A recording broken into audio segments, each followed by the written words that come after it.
Hey, Dana Courtney, episode 102. Thank you for coming on, sir. Why, you're welcome. Good to see you. I always liked you.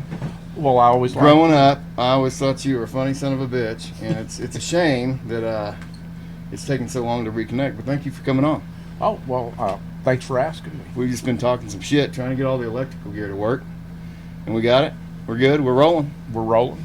We're rolling. But yeah, we were talking about a little bit of politics, and I was telling Dana right before we started that I've never seen so much just hatred, just nastiness toward me since this last election. Oh, well, the last one's worse than the first time around, but well, I wasn't doing a podcast the first time around. This time though, it's man, these people take this seriously. It's like their identity, right? And it's like they're so invested in it that it's their whole lives. You know, like they can't just not be affected by it. I don't get it. I don't really get it, and I really don't care. Yeah. I mean, they can feel the way they want to feel, but it's crazy to me. So you thinking about riding some more? Are you going to get a bike? Every time I've been by Rick's twice, and I Yeah. walk around there and I kick on things and look around, and Yeah. I leave and I start going, man, that's crazy, but It is crazy. it is crazy. But My dad got out on a bike a couple weeks ago. he said he rode that The track that at the flat, Mill Creek, yeah, that vintage track a little bit. Mhm. Yeah, I And, got a good picture of him with Theo somewhere. But yeah, it's you can't really dictate, or at least I never tried to dictate what my kids got into. I just kind of introduced them to things and whatever sticks, But Theo, man, it was dirt biking. That's all he wanted to do. And as soon as he got on one, man, they get the fever. Oh, And there's nothing you can do to stop it. I saw him wreck the other day. We were out of Mill Creek, and he was coming down the gravel road, and there were some riders coming up behind him, so he was going to get off the road, and that back end slid out from him. Bike came down on top of him. Slow speed, but still, you don't want to see that. See your kid go down like that, and he's like, man, when they're out going full speed in the woods, it's dangerous. But that's that. I rode motocross when I was real young, before I met your dad. We had a track over at Baldwin, and then we had one down right where I lived at Brentwood called World on Two Wheels. oh yeah, And I sucked, but I loved it, man. Yeah. I loved it. And I thought, well, no, I'm just, I can't do this anymore. And I got a street bike, and I was riding Right. around on street bikes and stuff. that's not quite the same. And to me, it was more dangerous because, Yeah. on a dirt bike, it's not a matter of if, it's when you go down. But on a street bike, it's like if you live. Right. So, anyway, Terrifying. they said, well, it was before I went to work at Bob Clark. Well, I still didn't know your dad yet, but I was riding with Wes and his brother James. So and you talking about West Hill? Wes Wallace. Or Wallace, yeah. Yeah, and Carl Overby and Rick Owen and everything. Anyway, we were riding, and So you knew all those guys before you and Dad worked together. yeah, I was still in the Some of those lumber guys. business then. And that's kind of the way that I got to meet your dad. Was he wasn't riding with us yet. He had rode, but he just... So where'd you graduate? High school? Yeah. 75. No, where? Oh, West Fork. Oh, you West Fork guy. I didn't know that. Yeah. Interesting. Yeah, a Tigger. Yeah. Yeah. That must be why you and Josh were so close. You had that West Fork bond. I was an Army brat, but my dad was from West Fork, and when he retired, we moved back here, and I went all my high school, 7 through 12. That the first school I'd ever went to in my life for more than a year. We moved. Is that right? Yearly. Yeah. Oh yeah. And anyway, from the 7th until I graduated, West Fork. Great, go Tigers. It sucked. I hated it, but I liked football and basketball and stuff. But so anyway, but we would get out riding, and I couldn't go on. I mean, we'd ride on Sunday, but everyone would pack up, and usually on Friday go to wherever the Enduro was. And Lumberyard, no, we were open till noon, and then sometimes all day on Saturday. And I finally, this sucks. And Wes Wallace told me, well, you can be a service rider. Yeah. And I went, what is a service rider? And he goes, oh man, it's easy, you'll love it. And so So he fucking lied right to your face. Well, it was easy, I guess, other than, you know, you had to work a little bit. Yeah. And so, anyway, that's how I met your dad. I went down there and talked to him, and we had the Christmas party that very day, or 1986. I think you might have been a year old then. 86. I would have turned 5 in 86. Okay. I was born 81. Well, But, I remember you were pretty small when we used to go to the Enduros. Moved up. Do you remember me giving you some swim goggles? You wore those things around. It was so cool. I was too cheap to buy Scott's or Oakley's. Right. And I thought, man, I'll go get some swim goggles. Well, they would just those white trash peel the skin off of you. You know, I mean, out there in the damn dust and everything, sweating. So anyway, I went and bought me some Oakley's, and I had those goggles. We were riding to an Enduro somewhere, and I went, well, I don't need these. You want them? And cool, yeah. And you wore them for quite a while. Yeah, I don't remember those specifically. I do have Dad had a jug, a water jug that he used to carry around. It was like a gallon jug that he used to have to differentiate. He put duct tape on it and a Z. I've still got that from those days. But I remember Wes. Wes has been on the podcast, and I remember his son Ben. And I hadn't seen his son Ben since we were really little. But I remember going out to races and stuff. Oh yeah.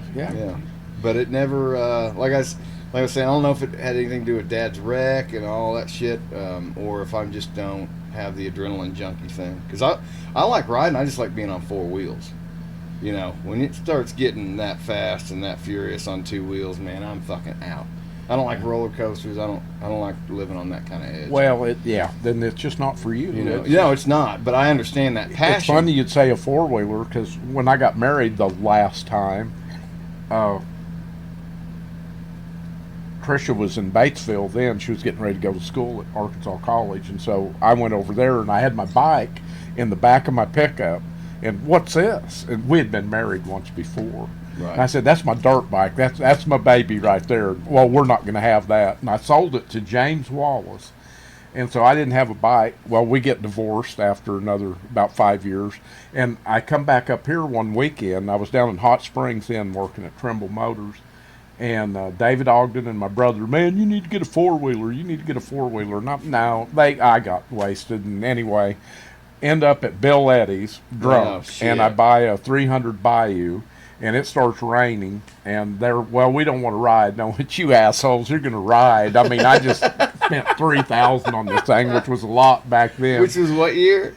Oh, that would have been like 89 God, or 90. I'd kill to buy something for $3,000. Oh, it was a lot of money. Jeez. And so anyway, we go out to Weddington, and you know, a Bayou, 300 Bayou's a tractor. Mm-hmm. And anyway, unload it, and last thing I was on was my dirt bike, right. And there's a big old berm there, and they're messing around getting their four-wheelers ready to go, and I look at that berm, and burn, man, I hit that thing, and as soon as it left the ground, I went, bad idea. And when I came down, somehow it didn't crash, but I hit, and it was hitting sideways and bouncing up, and I'm like, God, and I hated that thing. I kept it for like 2 years, and where I was down in Hot Springs, and I didn't have a lot of people to ride with, but I went, why didn't I just buy a damn tractor? I want a dirt bike, right. But anyway, that was crazy. So I almost got killed on a four-wheeler from a dirt bike. Trying to do dirt bike shit. Well, one time, and I went, it's definitely not a dirt bike. I knew it. Yeah. No, I my mom's dad, they had a lot of land up in Elkins, and so they were just, deer trails and everything. I loved riding four-wheelers, and I still do. Yeah, I feel like I have a lot more control over it. But I get the fever, man, and when you got a kid that's got it, you want to support them and watch them grow, but it's tough. There's always shit breaking, because I'm not a mechanical guy like my dad. Dad always told me, stay the fuck away from the car business. You don't want anything to do with this, and so I listened. Good advice. But what I wish I had done is learned more basic mechanic type stuff. I'm more of an artist type, I can write and shit, but I don't understand mechanics, whereas my little one does. Like, that's what he's into. Well, that's probably why he's a dirt bike. Yeah, but I mean, I'm just grateful for Dad and Rick that like they can help him with that kind of stuff, because I don't have a fucking clue. Rick will be, well, both of them, but if you need advice on dirt bikes, I mean, the best one I know is Rick. Probably Rick and the orchard guy. What was his name? Out. Oh man, they have that on 264, the peach orchard out there. Yeah, I don't know that group. Oh, he rode with, but him and Rick are Well, they're all intertwined. That the whole group, man, it's like a spider web. It's just all kinds of people I've had since I started the podcast. Van Zandt, Stephen Van Zandt. Okay, I've heard that name. Oh, I don't know him. He's about like Rick, Right? And then Wes Wallace is right below him, and Wes is a cool dude. We had a really cool podcast. He was a lot of fun. I need to have him on again. Oh, Wes is he's a trip. He's a wild man. Well, he preaches now. No, he's preaching and doing his thing. But I mean, he's just a cool dude, man. I like real people, and when you start getting into like corporate and stuff like that, you know, everybody's full of shit. That's why I got out of the car business and went back in the lumber business. We got bought up by all these assholes. Well, that's what I was saying. Like with the car business that I remember was like Bob Clark Toyota. It was a small, owned by Bob Clark. He was in the building. You know, he had. Yeah. And then once Landers came in and bought all that shit up, everything changed. This whole area changed.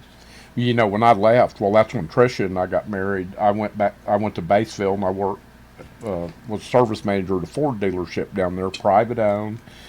We got divorced. I went to Trimble Motors in Hot Springs, which is now corporate. It's ours, but they all got bought out. And I came back up here and went back to work for Bob. And I thought, I'm going to stay here, and I'm just going to, this is it. I'm not going to run around anymore. Yeah. And I'll be damned if it was Landers, but it was UAG, United Auto Group, bought us out. And this sucks.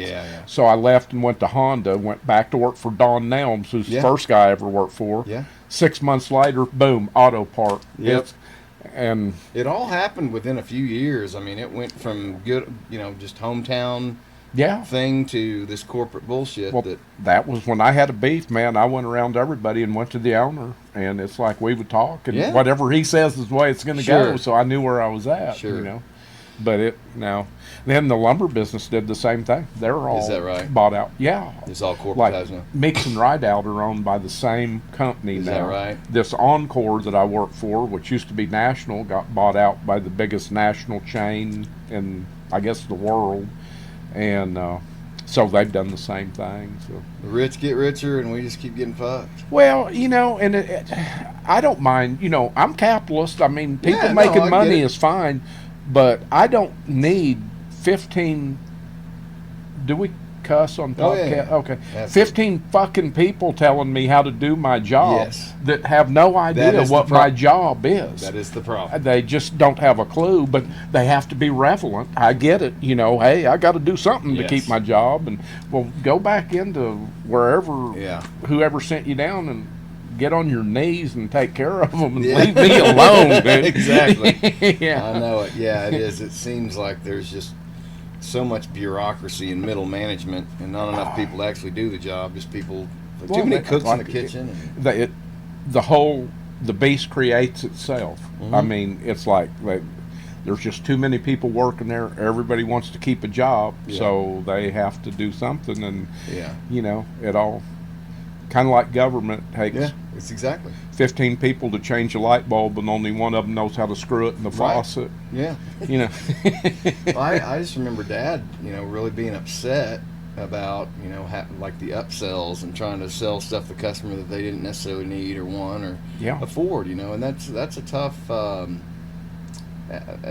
ethical situation to be put in. He's a prime example of what happens with the corporations. I mean, of course, I love your dad, and we're real good friends. Working for him, I used to get so mad. I thought he knew what he was doing, but I was doing it. Now, then it dawned on me after I became a service manager, that's kind of the way it's supposed to work. Yeah. But he is super good at setting stuff up and getting it to run like a sewing machine, and they thrive on that. Yes. But they had to pay him to do it. Right. So they would have him set all this up, and then, little Johnny newcomer could come in and do it for half the price. He might not do it very good, but the system was there. The system was there. So, and that just kept on hitting him and hitting him and hitting him.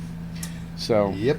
But thankfully, he's retired now, and he's doing well. He's got his little handyman business. He seems real Bulls happy fix with it. that. He's good at that stuff, and he enjoys it. He does, but man, he works so hard. I go by when he's doing stuff. I've got him 2 little jobs. Yeah. And I almost feel guilty, but he's enjoying the hell out of it. He and is I'm going, enjoying man. it. He did. We went to Houston for Robot Worlds, and my kids destroyed that bathroom. Man, they got water up underneath the flooring and everything. Anyway, he ripped out all the floors in there, tiled it, did all that shit while we were gone. I mean, just awesome. Yeah. Wouldn't charge me a dime for it or anything. You know, just he had the materials and we had the tile, but like wouldn't charge me labor or anything. It's just like, man, I really appreciate that because I don't have a clue when it comes to that kind of shit, man. I can sit down and write an album right now, but I have no idea how to do anything practical. It just if we get into post-apocalyptic society, I'm fucked. well, hey, I can hunt. You remember The Postman, the movie? No. Who was in that? Kevin Costner. Oh, was it He Costner poses movie? as a postman. He's not really a postman, but well, anyway, and now I can't think of his name. He just died. I loved him. Not the Cheers actor. No, it's a real good. I hate this. Your memory? That's what the years of abuse do. But Tom Petty is in the movie as Tom shit. Petty. No shit. And anyway, that was a big loss, dude. He kind of ran the good little group of people, and then there was a bad little group of paramilitary people. But really, anyway, Tom Petty was Tom Petty, and he didn't know how to do anything, but he was cool, and all the people were good. Yeah. Yeah. So, what year were you born? 57. 57. You graduated 75. Those are some wild years, man. Y'all got up some shenanigans. You grew up in West Fork. Yeah, well, yeah, ish. When you moved around, but like that's where you graduated from 7 to 12. I started my evil years in West Fork. Yeah. So where all did you live growing up before that? Well, I was born in Alaska, and we lived there twice, and Denver, Colorado,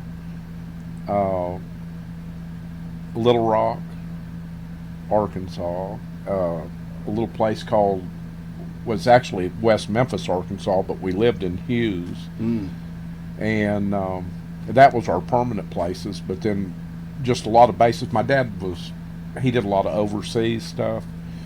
He was an advisor, and of course he was in a lot of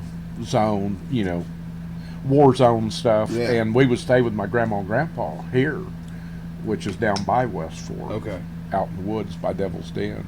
Nice. So anyway. You ever try lime juice and shit beer? Oh boy, I might try. Try this son. It'll change your life. Okay. Well, I'm telling you. This will be it. Yeah. It puts a little spark to it. Be liberal with it. Get you a little. Oh, let's not use that word. Put your big squirt in there. Now, is that better? Yeah. A little squirt in there. There we go. There we go. All So, right. are you married now? No. How many times have you been married? 3, But 2.5 technically. 2.5. One time, girl from West Fork that somehow got pregnant when we were in high school, and then Trisha, and then 10 years later, Trisha again. 2.0. Yeah, so 2.5 times, really. Okay. I guess you'd call it. But you're the commandant. Is it your fault, or were they just insane? Well, the first time wasn't going to work. I was young. You knock up a girl young. in high school and get married. It's just So the first time Trisha and I got divorced, definitely me. I mean, I was wild. Yeah. How old were you when you got divorced that time? In your 30s? 31. 30, yeah. Yeah. And then the second time her and I were married, it was probably a combination. I think she was paying me back for the first time, really. We'll give it to her 51-49. Yeah, there we go. So what do you like better, single life? You like the single life? Oh, I mean, I like the companionship, but I just got too old for the drama. I like drama-free life. And, you start dating people when you're in your 40s and 50s, and they've got a lot of baggage, and that's fine. But I mean, it's just I get it, Yeah. but I just don't feel like I can put up with it. So, Yeah. You know. See, I could walk in with my wife, fucking 20 black guys, and be like, "We'll work it out." She does so much shit for the kids and like all that stuff. I don't understand, like all the complexities of raising kids and marriage. Man, I don't want to have to get a divorce. I've heard so many horror stories too about just people losing everything and. Well, Trisha was rich. That was good. Oh, that helps. But the first time I definitely got cleaned out, but I didn't have that much. Right. So, it was How like. many kids do you have? Just one. Just the one? Yeah. Okay. Daughter. She's got to be, how old now? She's 49. 49. Okay. How's she doing? She's doing okay. We kind of lost touch with each other when she graduated from university. I stayed in. I paid child support till 18, and then when she went to school at the university, I got her through that, and her and her stepdad, I don't know, I don't know how to put it really. She formed a better bond with him than me, which is fine. I had no problem with it, but I'm not going to change the way I am to be like this dude, you know. And no. So anyway, we don't see each other, and but she's doing well. She's a teacher in Bentonville, and Well, that's unfortunate, but maybe someday it'll come back around. I mean, and it would be good, but there's. I should feel bad about it, but I don't, because I'm a guy that had a kid, and I'm not a father. I had a father. Fathers are very important. You're a father. Yeah. Bill's a father, and I just never had that role. I mean, really? Randy. So you never really raised? No. We were in Enid, Oklahoma when she was born. I worked for Sutherland Lumber over there, and Cheryl's mom came to see Brandy, the new baby and everything, like a week after she was born. I come home from work one day, and I mean, everyone's gone but me. And so anyway, I came back here. I went ahead and quit Sutherland's and came back and went to work for Hillcrest Lumber, which is the Meeks now in Fayetteville. And we got back together, but it just wasn't going to work out. And so other than weekends, Brandy, every other weekend, that was it for us living together. So it's not like raising a kid. Yeah, it's a different story. And for sure. If we would have been a little closer during the problem deal, she wanted to use another name, and of course I wouldn't let her be adopted. There's no way that's going to happen. I mean, I'm her dad, and I'm going to take care of her, but I just did it monetarily. Right. And so anyway, is what it is, but it should bother me, but it really doesn't, and I kind of feel bad that it doesn't. Yeah, I mean, in a way, but I'm just right being wrong. honest about it. I appreciate that. I mean, it's a different experience. Everybody's got different experiences, Well, I think I missed a lot by not being a parent, but it is what it is. Maybe not. I don't know. Some people suck at it. Some people fuck their kids up so bad that it's well, the girlfriend thing. I had several of them, and really got close with their kids, and it hurts when that break, and they were just, it's not like they were my kids, but I get pretty close to kids. And yeah, it's funny. I coached Walter's football. Well, not head coach, but I just helped out last year with the secondary. But I coached because he was playing. But then you don't realize the bond you form with these other kids. I just had so much fun with them. It was so rewarding. You get to know these kids in the secondary, and they're out there having fun, wanting to just knock somebody's dick in the dirt, and just. I've still got a T-ball picture of one of my girlfriend's kids, Robbie, who unfortunately he passed away.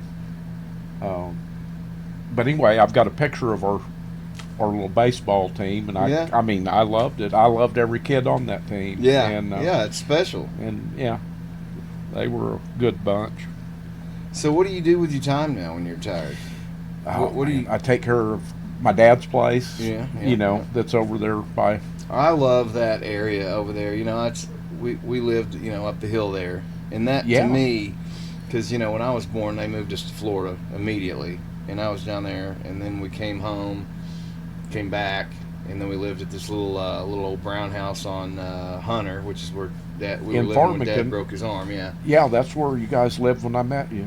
Okay. Yeah. Yeah, that little brown house, and then we moved out there next, out by your dad, and that to me as a kid was just the golden years for me. It was just out. Well, you moved over to Ray Mill, or no, you moved No. there and then to Ray Mill Road. Yeah, so we were living out back behind your dad.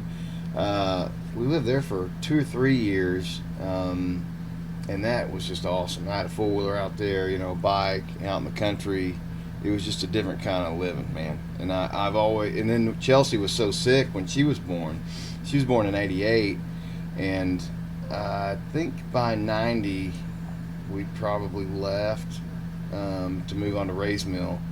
But I was devastated because I just loved living out in the country. And when I was 10 years old, when we moved to Ray's Mill, I was like, man, if I ever get a chance, I want to raise my kids in a place like that. Well, I you've wanna got get it back. here. I This got is a it nice back. place. Well, there's a lot of luck involved in who you know. Buying land. Yeah. We just happened to, James Gibson went to school with, he's a couple years older than me, Gibson Realty. And so I knew James, and we were looking for houses, and he said, man, I've got some property. If you don't mind a dirt road, you'd have to build on it, but he brought us out here, and I was like, God, I'd love to live out here. So we bought 6 acres and built this building, and we're going to try and build the house the next year. And he was going to live back there. He had 40 acres back there, but then he decided to quarter it off and sell it. Well, there's this easement going back there. And I was like, well, shit, now I'm going to have 4 families driving right past my house. I just, moved out here. I said, sell me that easement. He's like, buy 10 acres from me and I'll sell it to you. Done. So we bought another 13, which kept us in here with 3 kids for 5 years. And so that was entertaining. Well, man, And I was a shit dad when the kids were little. I was not a good dad. I didn't know what to do with them. What are you supposed to do with them?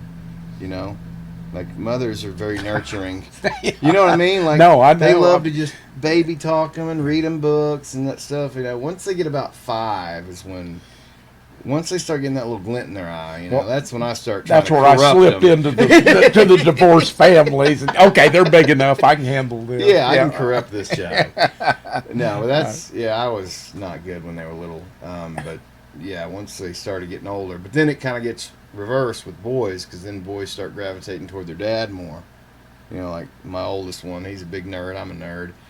So we've got that. And my middle one's playing in a band with me now, and my little one's dirt biking, which is cool. But it sucks for my wife, because she raises these boys and then they go off and do boy things. She wanted a girl so damn bad.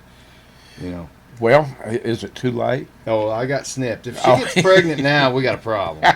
So Hey, man, you said that wouldn't be a problem. Now, come I on. didn't say I was going to leave her. Oh, okay. Okay, it'd just be a problem. Yeah, we'd have some strong words. Yeah. Yeah. I think we have a problem, Lucy.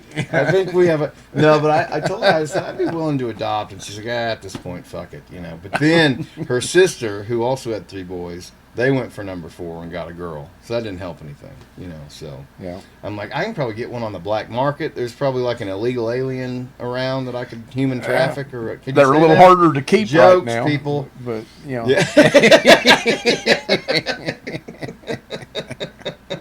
It's really hurting the building business. It is, right. Oh, fuck. Do you remember Hannafest? Hannafest. Yeah. You remember that? Oh, yeah. Dude. I mean, I was Well, still on the so- edge then, Yeah, but yeah.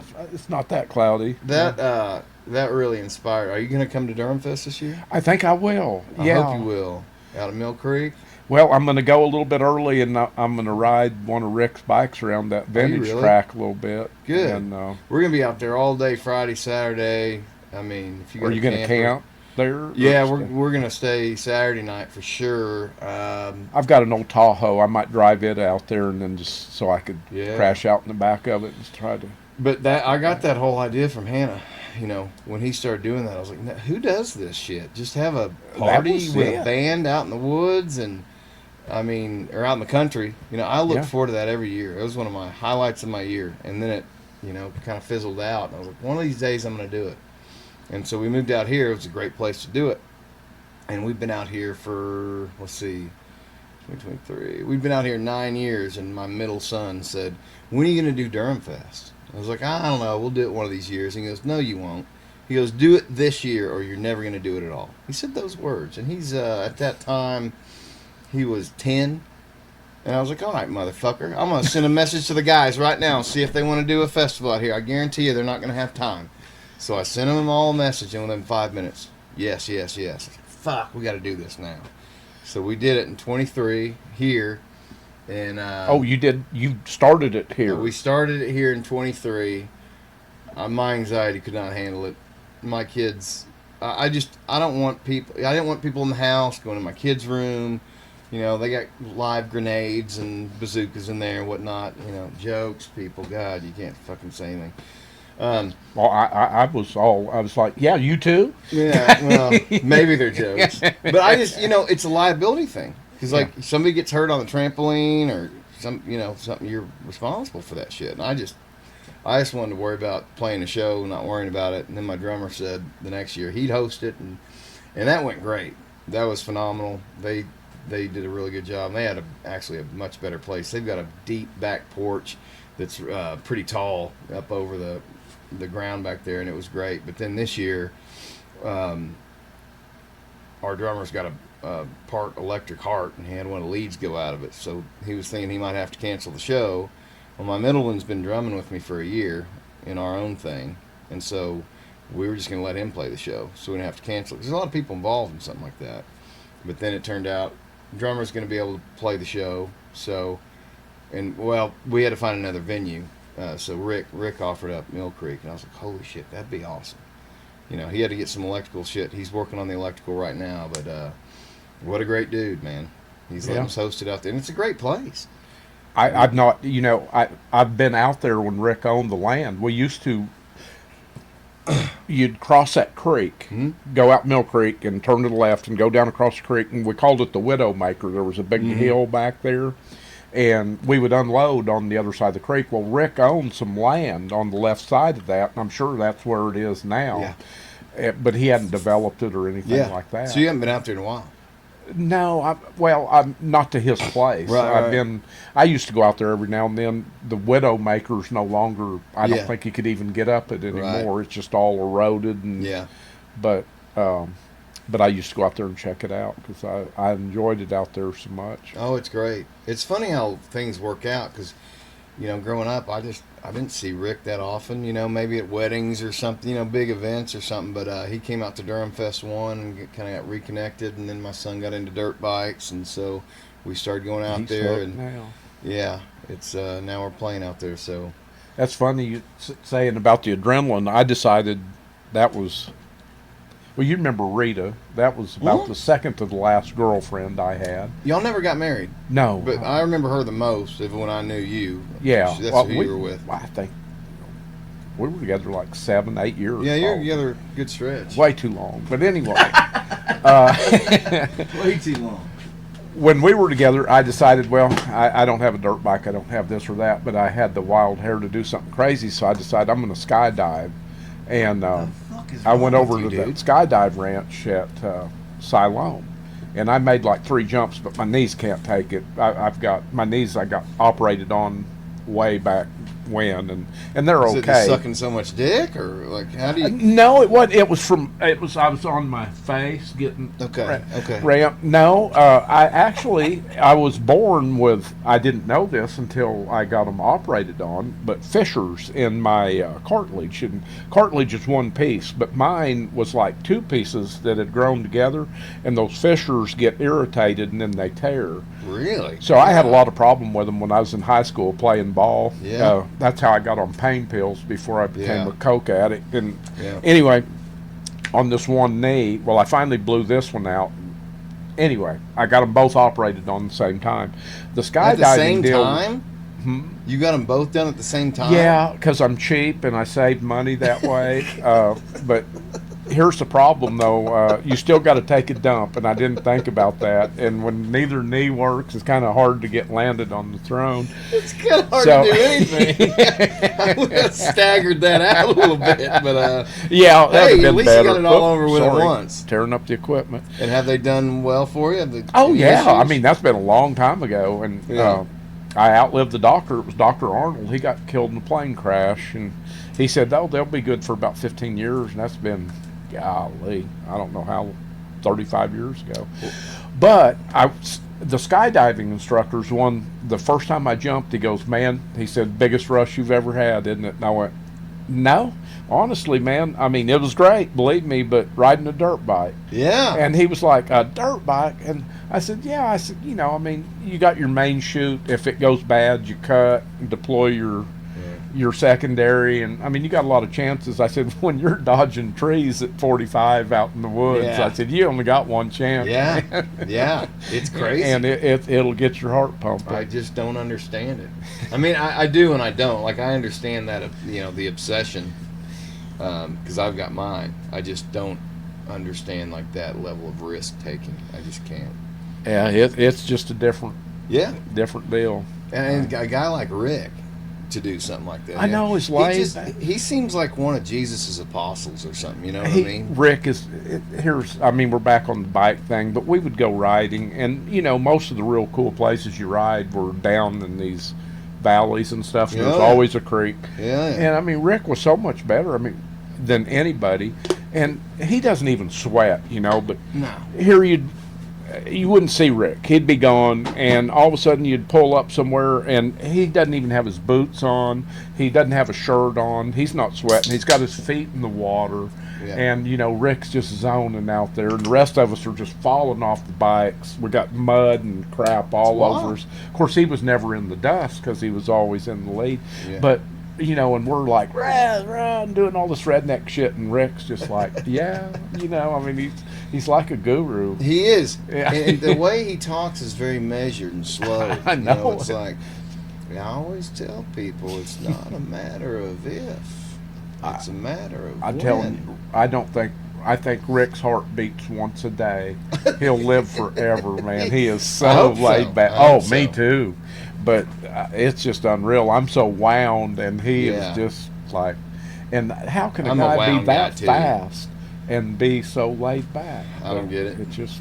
He got that Evel Knievel helmet with the open face on it and everything, man. I saw him ride, I don't know, it was a few months ago. We went out there and watched him ride one of the old classic races where they were riding the old 70s bikes, and he comes out there with that helmet, no face, man. You can tell what he's Well, he doesn't, like I say. I mean, I don't even know why he wears goggles. He's never in the dust. He wouldn't know what it was, Well, he's got a granddaughter Paula's granddaughter that rides, and his little his grandson Case is 6. I think he's riding a little bit, but he did introduce Theo as his adopted grandson, so he's kind of taken Theo under his wing, so that's been awesome.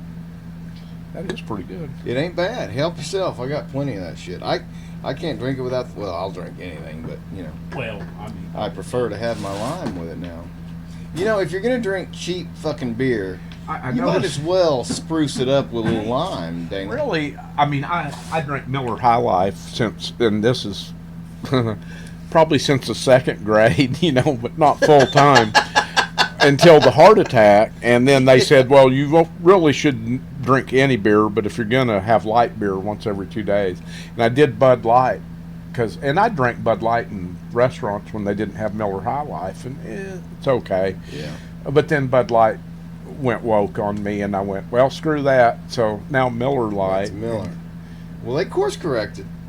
Well, they Miller Lite's the same company owns them both. InBev owns Miller and Budweiser now. Yeah, that sucks when you try and boycott something and you go I another know brand and it's and the same fucking people. They went Euro on us, they own it all. I'll never forget Kid Rock shooting up the fucking Bud Light cans, man.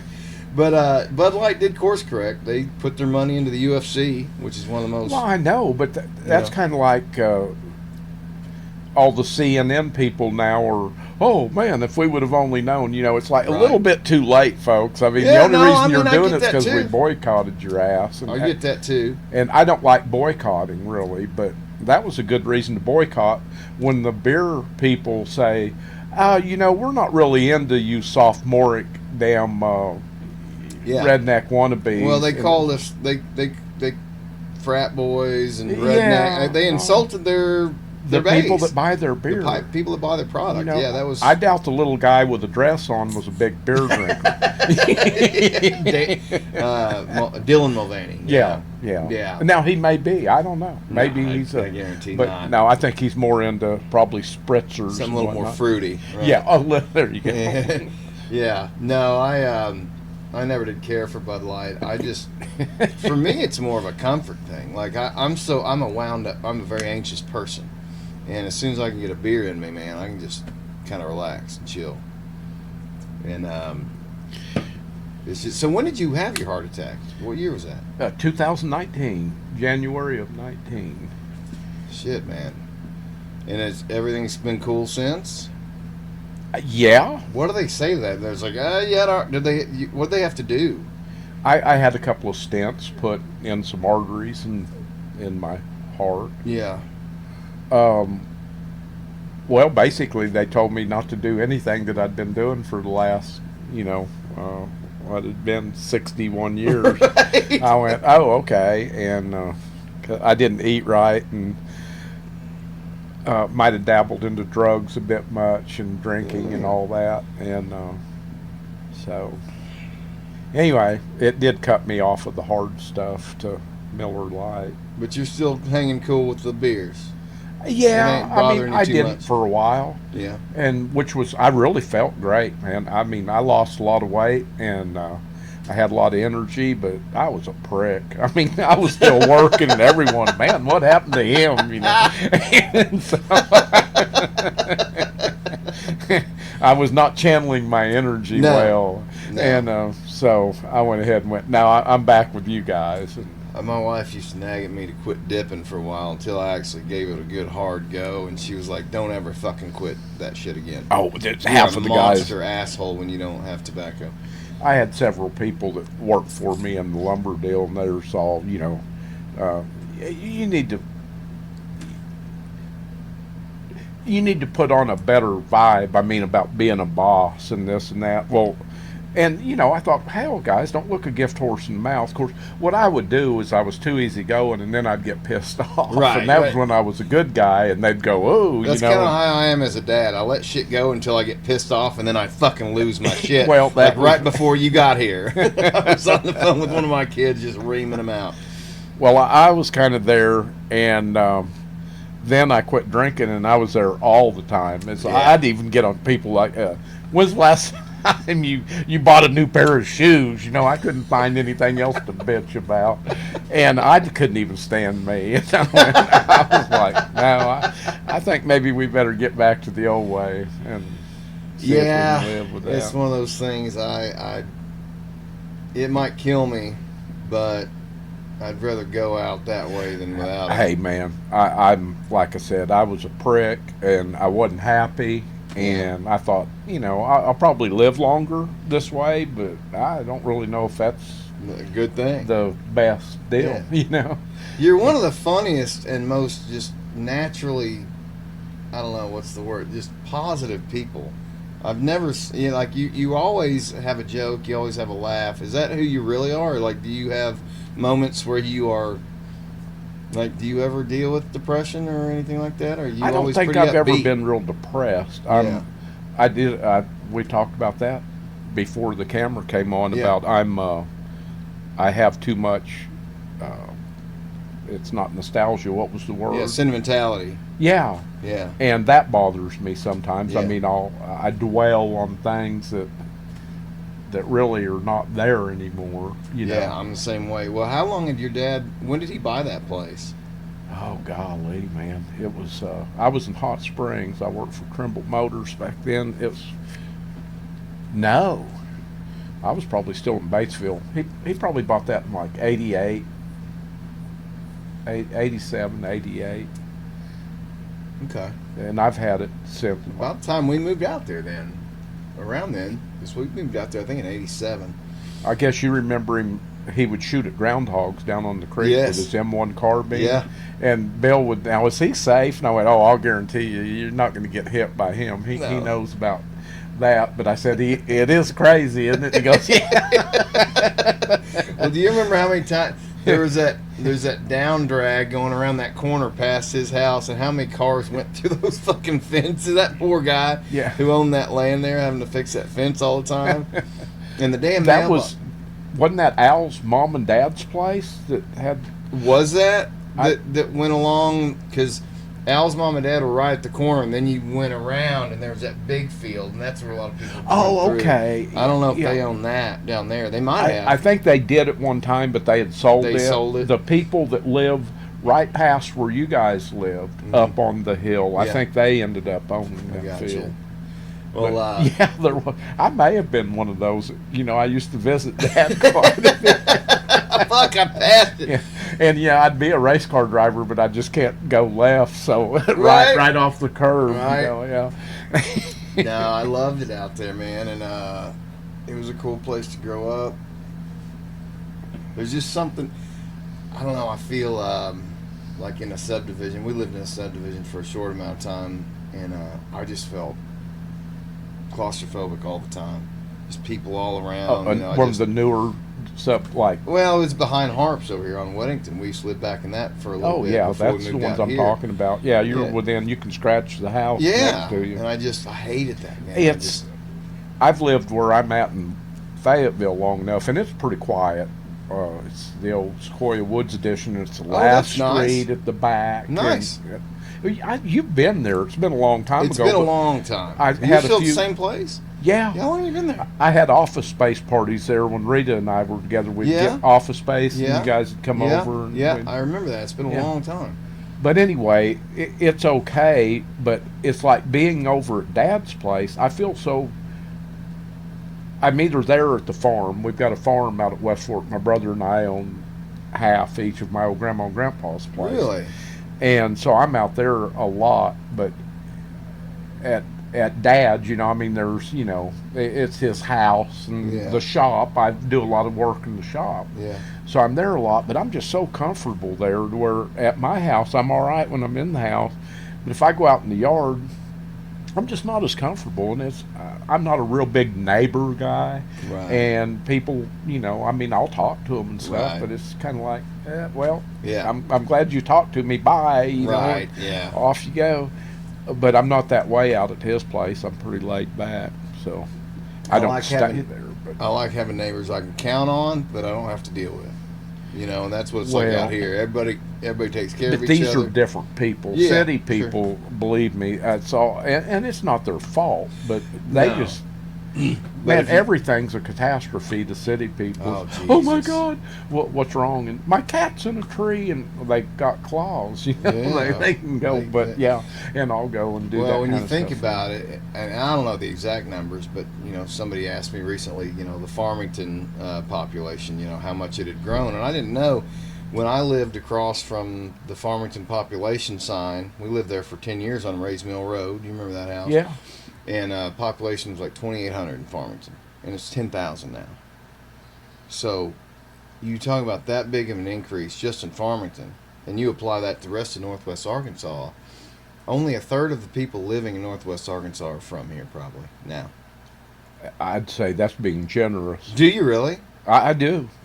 That are from Arkansas, Right, from this well, area. but now I'm basing it on Fayetteville. Fayetteville's terrible. I mean, there's just People, but it's people from other countries, from other That's what I states, mean. and all It's- coming in for Walmart and stuff. I mean, they've come in for that. Plus, they've made shitholes out of the place that they lived. yeah, I hate it. And so they move here and they go, okay, now we'll get these people thinking right, and they want to make a shithole out of this. Yeah. You know, and it's like, people, you left that to come here, and now you want to change us to what you left. yes.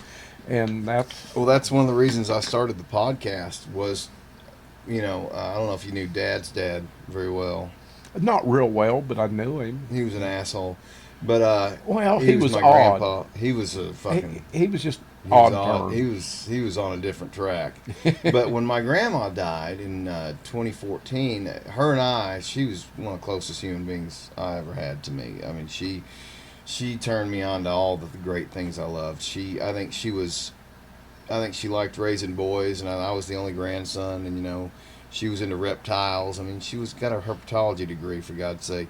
She was into Godzilla and science fiction. And Oh, what all is that. it? The mantle or something at the house, at their old house. Oh, She yeah. put that snake in it. Oh yeah, dude. Oh, that was super You're talking cool. about the rock wall that she Yeah, had? the rock wall by the Yeah, fireplace, and yeah, there oh, was yeah. a snake made into Oh, that. it made That- me sick that Dad sold that house, and I get it. They're trying to retire. But I'm so nostalgic. I want to just keep that place, and I Yeah. get it. But I think we got every goddamn piece of junk my grandma had and grandpa had saved out of there. out of the the house, shop we got building or everything. that. No, just all like the family went through and picked the valuables and stuff, and me and the boys just waited in the wings till everybody was gone, and then got all of it.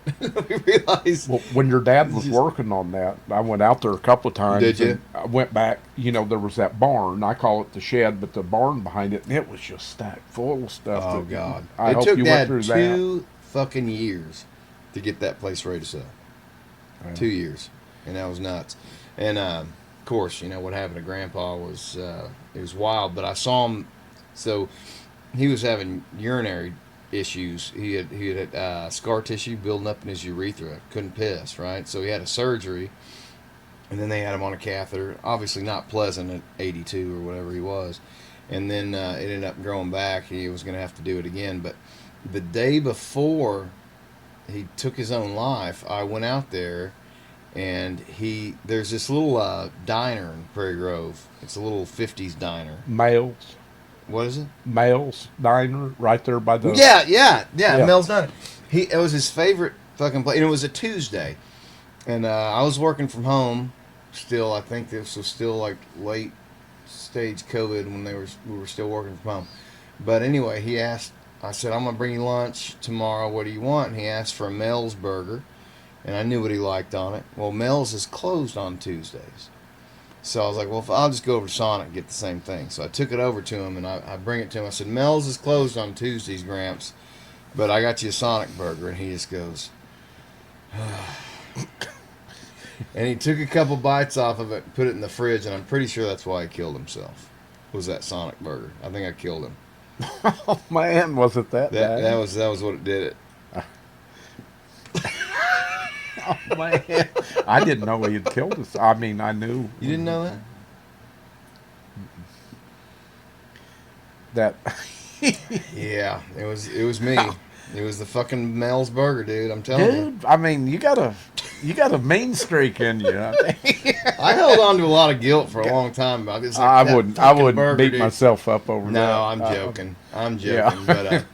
But My was- uncle, the one I told you I saw Rick at the Yeah. American Legion. He played. Of course, he was a lifer, helicopter pilot, but he had a band ever since he's been a teenager. Yeah.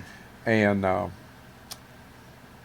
ends up, and I talking about a guilt thing. He was out at the farm that he owned, the farm that my brother and I bought from his widow.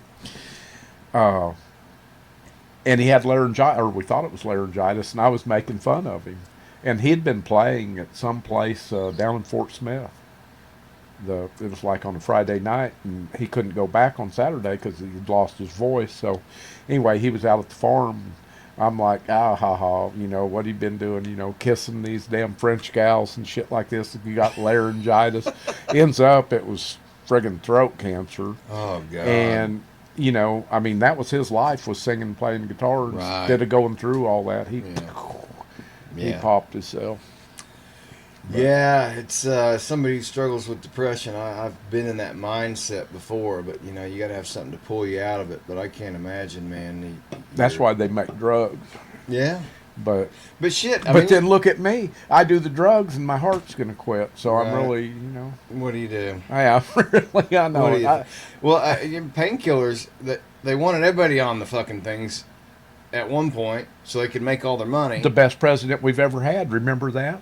Maybe instead of grandma getting a hip replacement, We need to just give her a pill. Yeah. Next thing you know, it's an opioid epidemic. yeah. Does anybody blame it on the smartest president we've ever had? Right. No, they blame the damn pharmaceutical companies and the doctors. He's the one that said, well, maybe instead of spending money, that was to get Obamacare through, instead of a hip replacement, we just give Granny a pill. Yeah, but well, I'm like, Granny, give me a pill, man. But you don't think the pharmaceutical companies were all about that hell and push yeah. that on that said president? But now I think that they'd like to experiment with bats in the wet market so they can make a vaccine. the most frustrating thing about the last 5 years is being right about everything, and you just know it's common sense on a lot of this shit. It's like, hold on. There's a fucking, and I mean, Jon Stewart even made this joke a long time ago. We've got a coronavirus loose, and it's from Wuhan, and there's a coronavirus laboratory in Wuhan, but it can't be from that. Dude, think about this now, and I get this from my dad when he was young. The first tour of duty he did was in Korea, and he was just like 19 years old. And then he was over in Vietnam a couple of times, and he went to other places that we don't even know where he went. And everywhere he went, it was friggin' Chinese. He said, in Korea, you might find one dead Korean and there'd be 100 dead Chinese. In Vietnam, the first time he went there, he said it was just Vietnamese. But that was back before we were supposedly in Vietnam. Right. That was in 61. Right. Well, he went back in 67, and he said, ain't nothing but Chinese over here shooting at our ass. They've been trying to kill us ever since we saved their ass in World War II. The Japanese had them for slaves. We saved China's ass, and how did they repay us? They tried to kill us in 3 wars and give us the Asian flu. Asian, where does that come from? China. The bird flu, where did that come from? China. Yeah. I mean, all this crap. I mean, and we just... Did you hear that senator? I love him, from Louisiana, John Kennedy of all things. Yeah, Kennedy. boy. Yeah. Yeah. He said, I love my John he Kennedy. said God made the world and the Chinese made everything else. Yeah. I mean, that's crazy That now, guy's but it's awesome. true. I love But yeah, it, them bastards have been trying to kill us forever. Yeah. Can't blame them. I guess they hate us, but I don't know really why they hate us, because we saved them from the Japanese. Yet it's that communism thing we were talking about earlier. It just gets... Yeah. People have a hard time getting it. Well, like we were talking, capitalism has its downsides. it does. Here's the thing with capitalism. It's kind of like being in school, man. You're either in the group or you ain't in the group.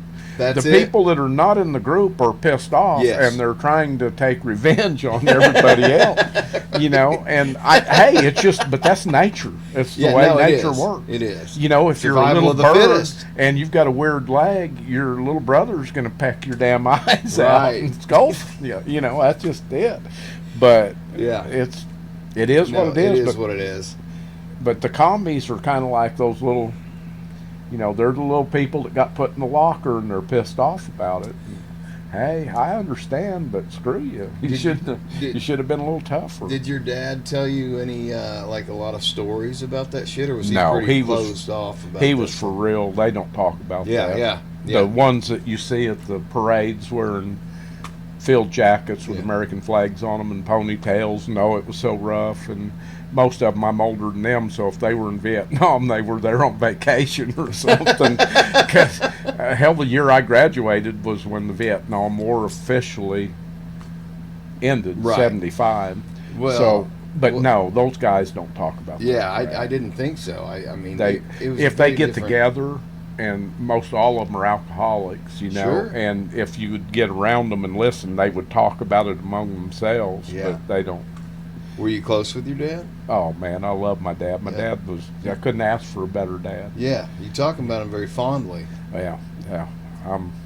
He was a good dad, man. He took care of us. Yeah. He was a drunk and by the time you'd met him, he wasn't. He had quit, but no, he was a good dude. I know you loved him dearly. I don't hear much about your mom. Did she? What's the story with her? My mom, I mean, of course I love my mom or loved her. She just, 2 years ago in the 27th of this month, it'll be 2 years ago. Now, I love my mom, but, you know, I mean, As a boy, you gravitate more toward your dad, or well, it was just because, you know, moms have, I don't know. I've just, dude, like I said, I mean, the 70s, 80s, and 90s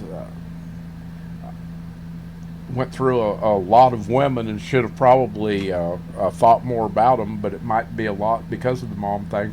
My mom, every time my dad would accomplish anything, she would screw him over and Really? take everything he had. My dad loved my mom, and he'd get back with her.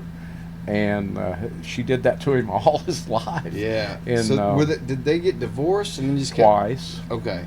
My brother and I stayed with Dad because my mom wanted to move to Little Rock, and that was after he came back from Vietnam the last time. They used to make these guys be recruiters, and that's Yeah. how we ended up in West Memphis. Yeah. And Dad, like I said, I mean, he was definitely, you know, I mean, he was friggin' alcoholic, you know, Yeah. which all those old lifers Yeah. were.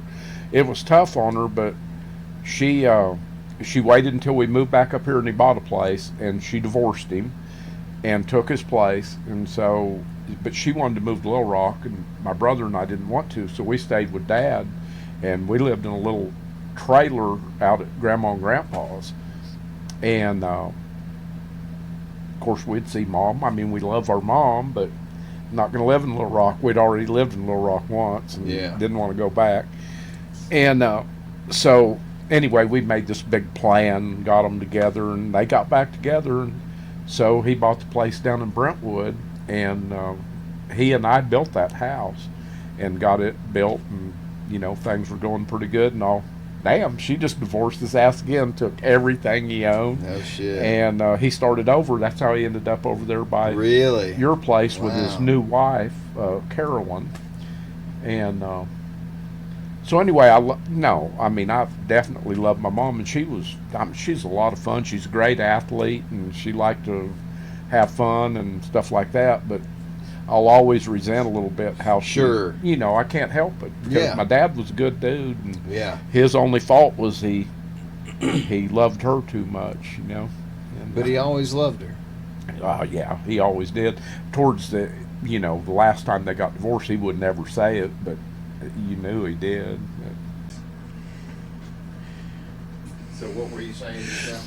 Well, when I've got to go, I've got to go. Yeah. After I had my heart attack, my heart doctor, he said, "Well, who's your MD?" And I went, "Dude, I don't have an MD." And he went, "No, I'm your family doctor." And I went, "Nope, don't have one." Right. And he went, "Well, you don't have a regular, just a medical doctor?" And I went, "No." I said, "If I break something or I cut myself and need stitches, I go to the doctor." Right. And that's how I do this. And he goes, "Well, you're gonna." And sure enough, he was right, because you have to have a regular MD to refer you to the Yes. specialist. Right.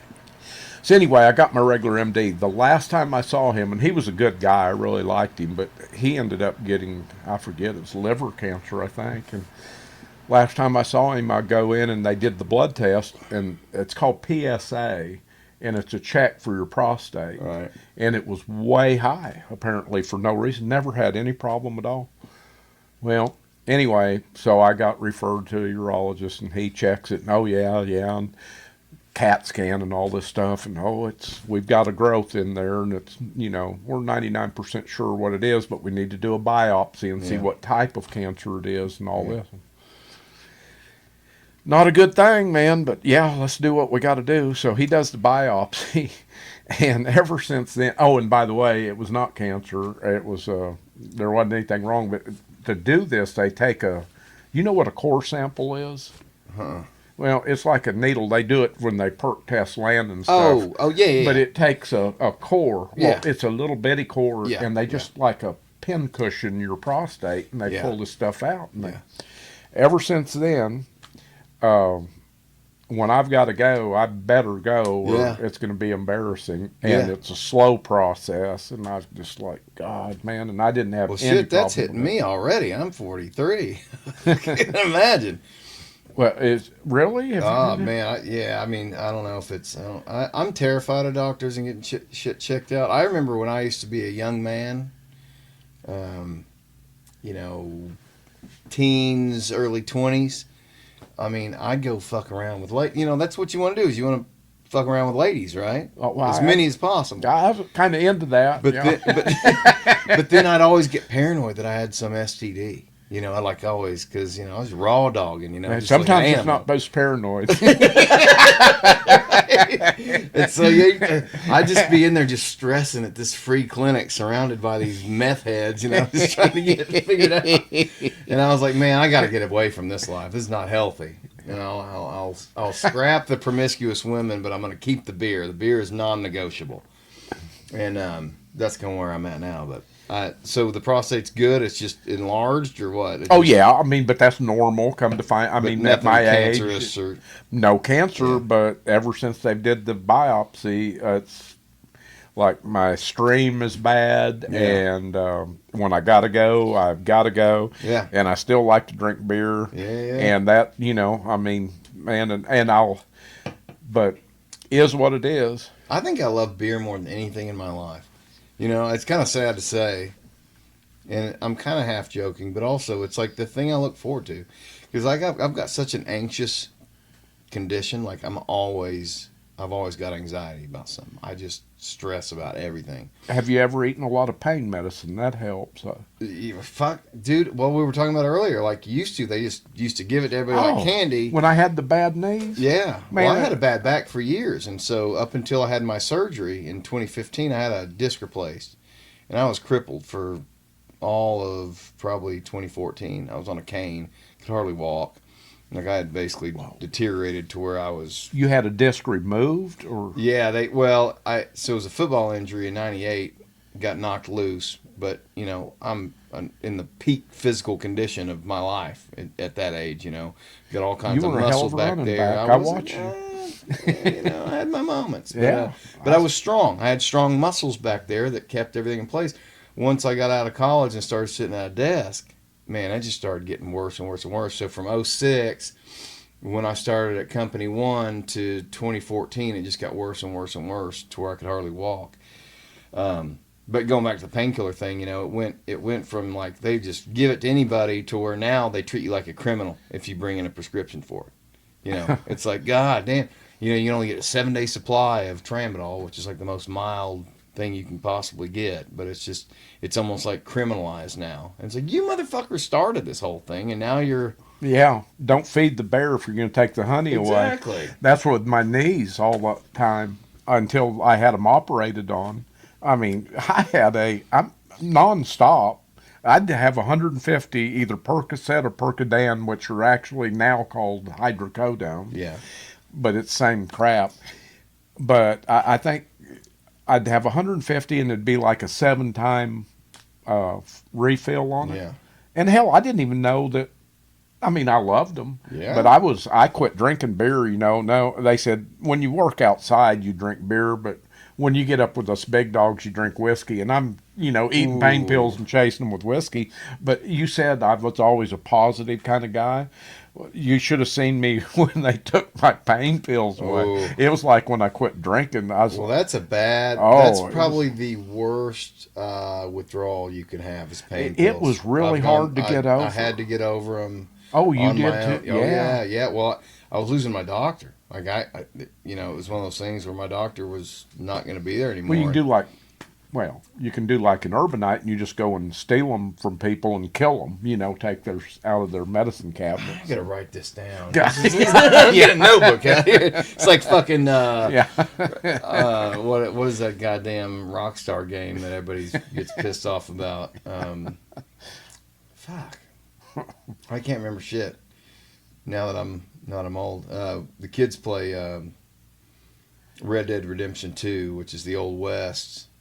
What's the one in the city? Grand Theft Auto. God, I don't know why. But I remember I've seen it on out. TV. It came out when I was like I remember playing it over at Josh's house because when Josh was 18, he was on his own. His mom had moved away, and he was pretty much on his own. So he had the party pad. We'd go over there and play PlayStation. They had Grand Theft Auto. But I remember all the conservatives, because when I grew up, conservatives were the authoritarian party. Like they were the ones trying to get Metallica banned and Marilyn Manson banned, and they were burning records, So I grew up fucking hating conservatives, and I identified as we a were liberal. that way in the 70s. Yeah. Down with the man. Yeah. Yeah. Yeah, and it was very constrictive and Dungeons and Dragons, and you're going to hell for all this stuff. I've never really subscribed to the religious thing myself. I think there's good teachings in it, but I don't believe in all the supernatural, stuff. Which, Yeah, I think it's a good guideline for people that need a good guideline. well, it's a great guideline, period, for anybody. Well, if you live your life by those metrics, things are going to work out for you. Be a lot easier. Yeah. Yeah. But I also don't necessarily just believe that there's this God who's just flicking people to hell for making mistakes. That just... God, I hope there is. Because I want to see some of these damn Democrats down there with me. I've seen that sentiment a few times. I think it was actually on a podcast. I was like, welcome to my home, Pelosi. Right? These people, what I find so funny about the Trump thing is that like everybody in Washington is corrupt, down to the lowest. Like the guy that runs the copy machine, he's corrupt, right? There's a certain amount of corruption too. It's a cancer. Everybody, but they can't nail Trump on anything. You not know a why? goddamn thing. Because Trump's not a friggin' politician. Trump's just Trump, man. But he knows the law so well that he's able to skirt it. He's smart. Oh, he's not. Yeah, and they all. What that AOC? Well, no, she said that about Elon Musk. Oh, let's see, a rocket builder, that he's the dumbest person she's ever met, and they all go like Trump is just a friggin' idiot. Let's see, he's a real estate guy. I mean, but he's not a real estate. He's a developer. He can't be an idiot. I mean, I was in that business, and a real estate developer may be an asshole, but he's not an idiot. I'll guarantee you that. Well, I think, and all they've ever done is be politicians. Right. I mean, they're dumb. So the people that are trying to bust him are a bunch of friggin' morons. Right. I mean, all as they know is vote for me because I'll kiss a baby. Right. Trump, you hand him a baby and he'd go, which end of this ugly son-of-a-bitch do I kiss? Right. That's Trump. That's just the way he is. But I think he appeals to people that are real. Well, I was telling you earlier how I think a third of the population in Northwest Arkansas is native. Right? Yeah. And so I now feel like I'm a minority in my own hometown, right? And I really miss that. Talking about that nostalgia. I miss what it was like here. You go out country driving now and it's like, oh, that's where the old such and such farm used to be, and there's 5,000 fucking houses on it, That or it's just abandoned and run down, sure, and there used whatever, to be... but it's just not the place. No, you grew up in the 70s, I grew up in the 90s. Talking about getting you behind some wheels and stuff, and those were good times.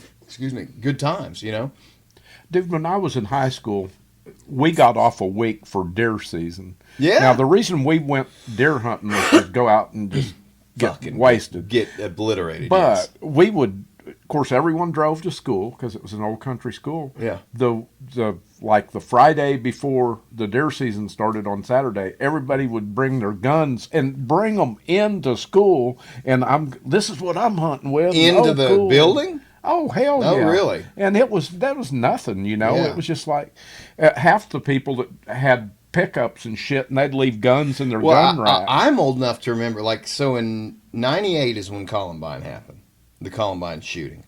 That was Jonesboro? No, that was in California. Oh, okay. Yeah. Pretty sure. And the one they blamed on Marilyn Manson, because the kids listened to Marilyn Manson. They were wearing trench coats, right? I'm not sure how Marilyn Manson... or something. Yeah.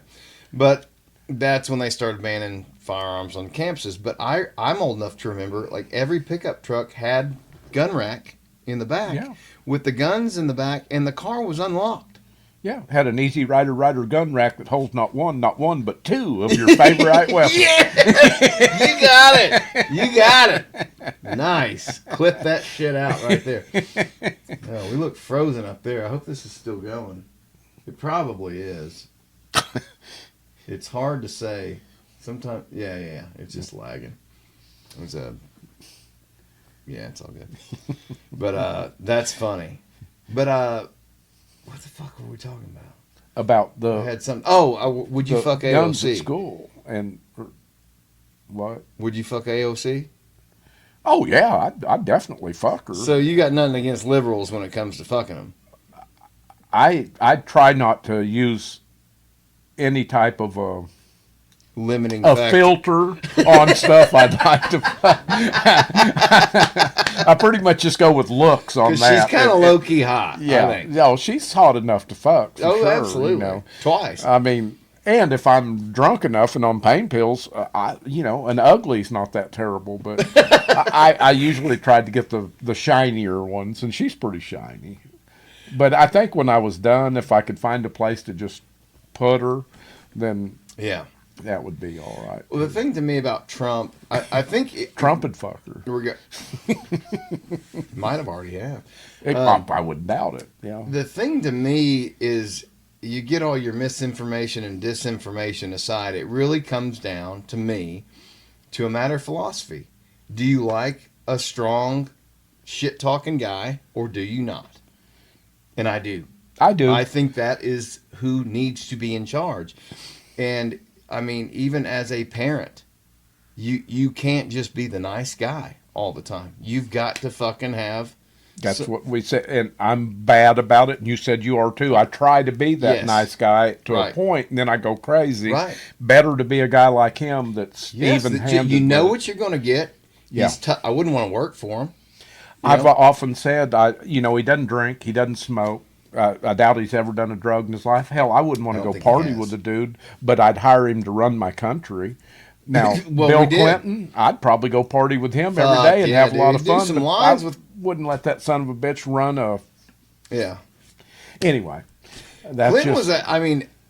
I grew up in the 90s as a kid, from 10 to 18. I graduated in 2000. So, like, the 90s were I remember the 80s, but the 90s were like my decade of growing up. And Clinton was president through that, and my life was great. Well, there's a reason for this, though, and I've heard that a lot. Well, I don't understand the political. Clinton's Congress and the Senate were always Republican. They kept him in check. Clinton would have been. He would have been so far. Is that right? Okay. I wasn't. I mean, I was too young to follow politics. There again, and you know how much I think of my dad. My dad, his MOS, that's mode of service, even though he was an advisor, was medical, and that's why we were in Little Rock, because he ran they call it the MEP Center. That's where if you get drafted or you go into the service, you go in there and they do your physical and everything. And anyway, he had all of Clinton's records he was a draft dodger. And of course, Dad hated that because Dad had already been to Vietnam twice. Right. Somebody goes, Clinton dodged a draft. Okay, somebody went in his place. Somebody may have got killed in his place. Certainly. Yet he wants to, or doesn't want to, he becomes the commander-in-chief of the armed forces, yet he was too big of a pussy to serve. So anyway, I've got a hard-on against Clinton on that. I think me and him would have got along because we had a lot of other stuff in common. I think you would have gotten along with it. I would love to have a beer with President Clinton. His brother screwed my Trisha in between our marriages, Roger. No shit. Yeah. What an honor. Yeah. Oh, I feel thrilled about that. And I thought and I never told. Yeah. What a deal. What about the Clinton body count? That's real. It sure seems to be. Did you see it was funny, it was one of the little parodies of a deer, and, of course it's all bloated and its legs are sticking up on the side of the road, and somebody put a sign on it and had the picture, and it's, I've got shit on the Clintons.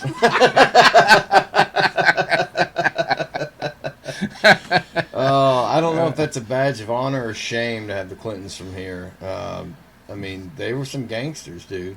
Oh, yeah. They got into power, and I don't think he is that much of a gang. She is. That's what I mean. I think she's Chairman Mao. He couldn't have a child, so he shit her out. Oh. And, interesting. And because she looks like Mao, and she wears Mao clothes, and somehow, do you think that Chelsea Clinton is actually, I know she came from Hillary, but do you think Bill is her dad?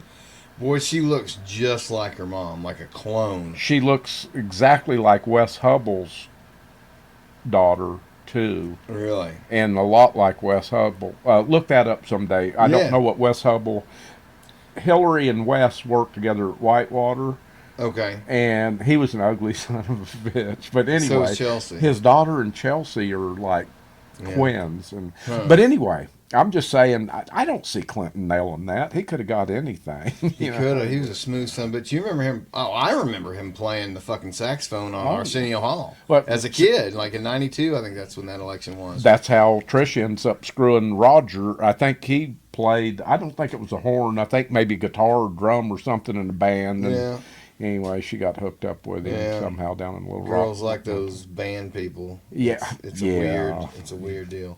You guys get the advantage. I have to slip roofies in their drinks to get them. All you got to do is No, get we up do there and that play too. a song. Jokes, people. God damn it. Chill out. Fucking people get. So I was telling you a story earlier. I don't know if I finished this. I think it might have even been before we were talking about. I was talking about how I used to manage a team, and then through the company's decisions, we had a lot of turnover and had a lot of young people come in, and I went from never going to HR in 12 years to going twice in 1 week because of jokes, because young people coming into the office. It's like, my boss said something inappropriate. I was like, it's a fucking joke, and it was funny, you know? And it's like, I want to start getting in trouble for this? Like, what a world we're getting into. So, I mean, you got called. Oh, See, yeah, dude. I got in trouble for jokes that when I was managing people my age and older who grew up with real life and real talking shit, you know, that's, and I've taught my boys how to do this too. I was like, you're never going to be prepared for the real world if you can't talk shit. And we talk shit, man. We call each other the worst fucking names, you know, just because we love each other and we're, you know, you fucking retard, you know, you idiot, you know, and it's just, it's because you love them. You know, you're just talking shit. Yeah, it's you not. don't talk shit to people that you don't like. Exactly. Exactly. That's why there's that whole, you know, the thought of, you know, sometimes the bully's not necessarily a bully. He's just trying to get your attention, and that's the way he knows how to do it. You know, maybe his dad's a little rough on him or something. But, I mean, parenting's gotten a whole lot better since the 70s. You know, I mean, my dad grew up with a dad who was pretty disconnected and trying to have a real relationship with his kids. You know, he was doing his job, doing his thing. And then my dad didn't really learn affection from his parents and was kind of disconnected. You know, he was a good dad. Don't get me wrong. He was, you know, we're closer now than we've ever been. But, you know, growing up, Dad had his, you know, he was riding mountain bikes and doing his thing, and I was doing my thing. And we didn't, you know, and maybe it was because we didn't have the same interests.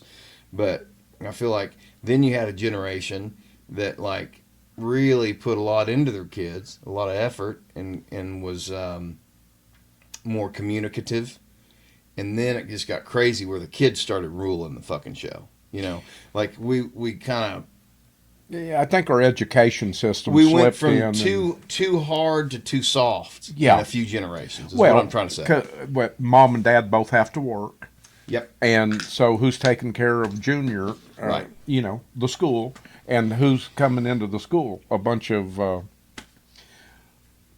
You know, I don't think it's as bad here. I think it's bad, but in a lot of areas, I mean, I would think 90% of your educators are so damn woke, it's unbelievable. And they're the ones that are doing everything with the kids because mom and dad are out doing their deal, working and making money. They say, you know, they talk about white privilege a lot. And I mean, there is some truth to that, but also that's because white people work real hard. Well, it's you get because privilege. It's privilege because comes with busting your ass. They work hard and they have their families stay together longer, right? So they Absolutely. have shared wealth. So there's some inheritance there. Yeah. Whereas in a lot of urban black communities, they're incentivized for the dad not to be at home. That's his job is to make more children. Right. And her job is to make as many children as possible To because get money it's more from the government. profitable. Right.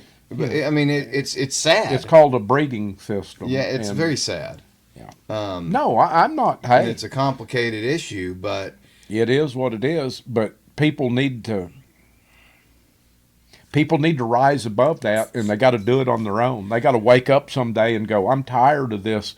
A little bit is all I need because a little bit doesn't make me sweat. right. Hey, get over that shit. You can have a lot of fun and still work your ass off. Well, absolutely, but it's just people are so offended by words now. That it's Well, you like, were saying the HR deal. See, Yeah. I was fortunate enough, but I left every corporate place I worked before it happened to me. yeah, because you knew But it was I fucking had coming. blockers ahead of me.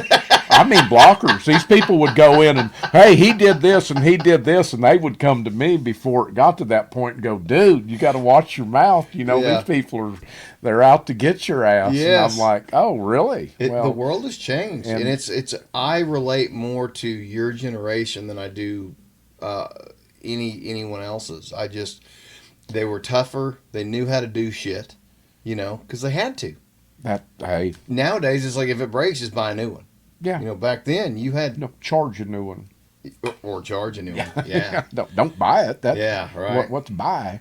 Yeah, we were talking about nostalgia earlier, and I've been trying to get back to like 1986 for the last 30 years, and you can't do it. Did your dad ever tell you the story about his pee running down my leg? No. Okay, it's not exactly what you think. I know you're getting back to my knee problem, but it wasn't Okay. about that. When UAG, but we called them Landers, came in Yeah. and screwed up the Bob Clark thing. Well, they had already came in and they had made the deal, and it was like 3 months later. Nothing's changed except we've got all this UAG shit going on, i.e. Landers. Mm-hmm. But no one's, we haven't renewed our contracts. We haven't You're done, still at the same Bob Clark location? yeah, same This before location, you met- all okay. this. It's Yeah. just Bob's gone, and there's Yeah. a prick manager in there and a bunch of weird people in and out every day, but nothing ever changes. So this goes on and on and on and on, and it was Christmas, and we had our Christmas party sucked. So everyone goes to the Christmas party. Of course, your dad was more level-headed than a lot of us rogue people. That's when Rita and I were together. Well, we have another party over at Lex's house after that. And we go over there, and I mean, we're talking coke and smoke and drinking and all this. The next day, they decide to do their drug testing on us. Oh, And fuck. it's like, oh man, bad time for this. And as I'm leaving the party, Jimmy Don's there, and he goes, hey man, you want a little bump before you drive home? And I'm like, hell yeah, man, that'll wake me up. Yeah, So you I gotta do a get couple of some lines perk. on top of all this, and boom, I'm on the way home. Make it fine. But I get to work and all this shit, and this drug test day. And I just went and told Bill, I said, man, there ain't no fucking way I'm passing a drug test. And he said, well, what are we going to do? And I said, I guess I'm going to go up there and get fired. And he goes, no. He said, we'll falsify the urine thing. And I'll never forget it. Lex This had is more than 20 years ago, right? Oh yeah, This is man. past the statute. Oh, way past. We can't get in trouble for that. Okay, trouble yeah, for then this. tell it. So there's the Grinch that stole Christmas sandwich bags, and Lex has one of those. And I'm like, well, we got to put the sample in something. And Lex, here, use this. And so I piss in this Grinch that stole Christmas sandwich bag, and I zip tie it up, or it's got a little zip thing on it, and Bill and I ride down to the place where the testing's going to be together, and I'm holding it by the vent on the car. This is like just late Wait, why December. did you piss in it? No, he pisses. He it. pissed- I'm sorry. That's Yeah, where his he piss. pissed in Yeah, it. Yeah, he yeah. pissed. I got that wrong. He pisses in the okay. bag, and I'm holding it up next to the vent to Right. keep it warm. And he goes, "Man, that won't work. It'll be too hot." He says it needs to be body temperature. Put it in your pants. So I loosened my belt up and I slipped this bag in here. Well, we're riding along down to where the piss test place is, and I'm like, "What in the hell?" And I look down, and we're wearing those damn uniforms, and it Yeah. was some gray Toyota Yeah, pants, yeah. and hell, they're dark gray, and I'm like, son of a bitch, the bag's leaking, man. Oh! And I pull it out, so now I gotta walk into this place, and I've got a big piss line on my damn pants, and anyway, but I moved the bag over and I zipped it up, so I've got it on my fingers, I got it on my leg. Your dad's piss. All over you. And so I go in and I dump it and I come out, and the girl tests it. Oh, no, it won't work. It's too cold, and throws the sample out. And I'm like, son of a bitch. And so anyway, we're going to come up with another plan. And I said, to hell with it. I'm just pissing in the bag, or I'm pissing in the cup. So I go in and do my sample. But the funniest thing, it was your dad's urine running down my leg. That's a fucking great story. Oh, it is a great story. Never heard that. Oh, he's a good guy. But the way you framed it up at the beginning makes it sound like a homoerotic. Well, it sounded a little bit more like that. After you told it made more sense. It made good sense. Plus, I mean, it was not only we liked each other, but it wasn't love. If I'm gone, he has to work a lot harder. Yeah. So anyway, guess what happens? Rita gets fired. Lex gets fired. Almost half of our sales staff gets fired. I don't think anybody else in service got fired. Somehow Jimmy Don kept his job. Was Gabe working there then? Who? Gabe Bostic? No. This Josh was there then. Josh was there. Yeah. No, Gabe was. Golly, he's already gone by then. I trained Gabe and Josh really, but Gabe Gabe couldn't make a rider. He wouldn't.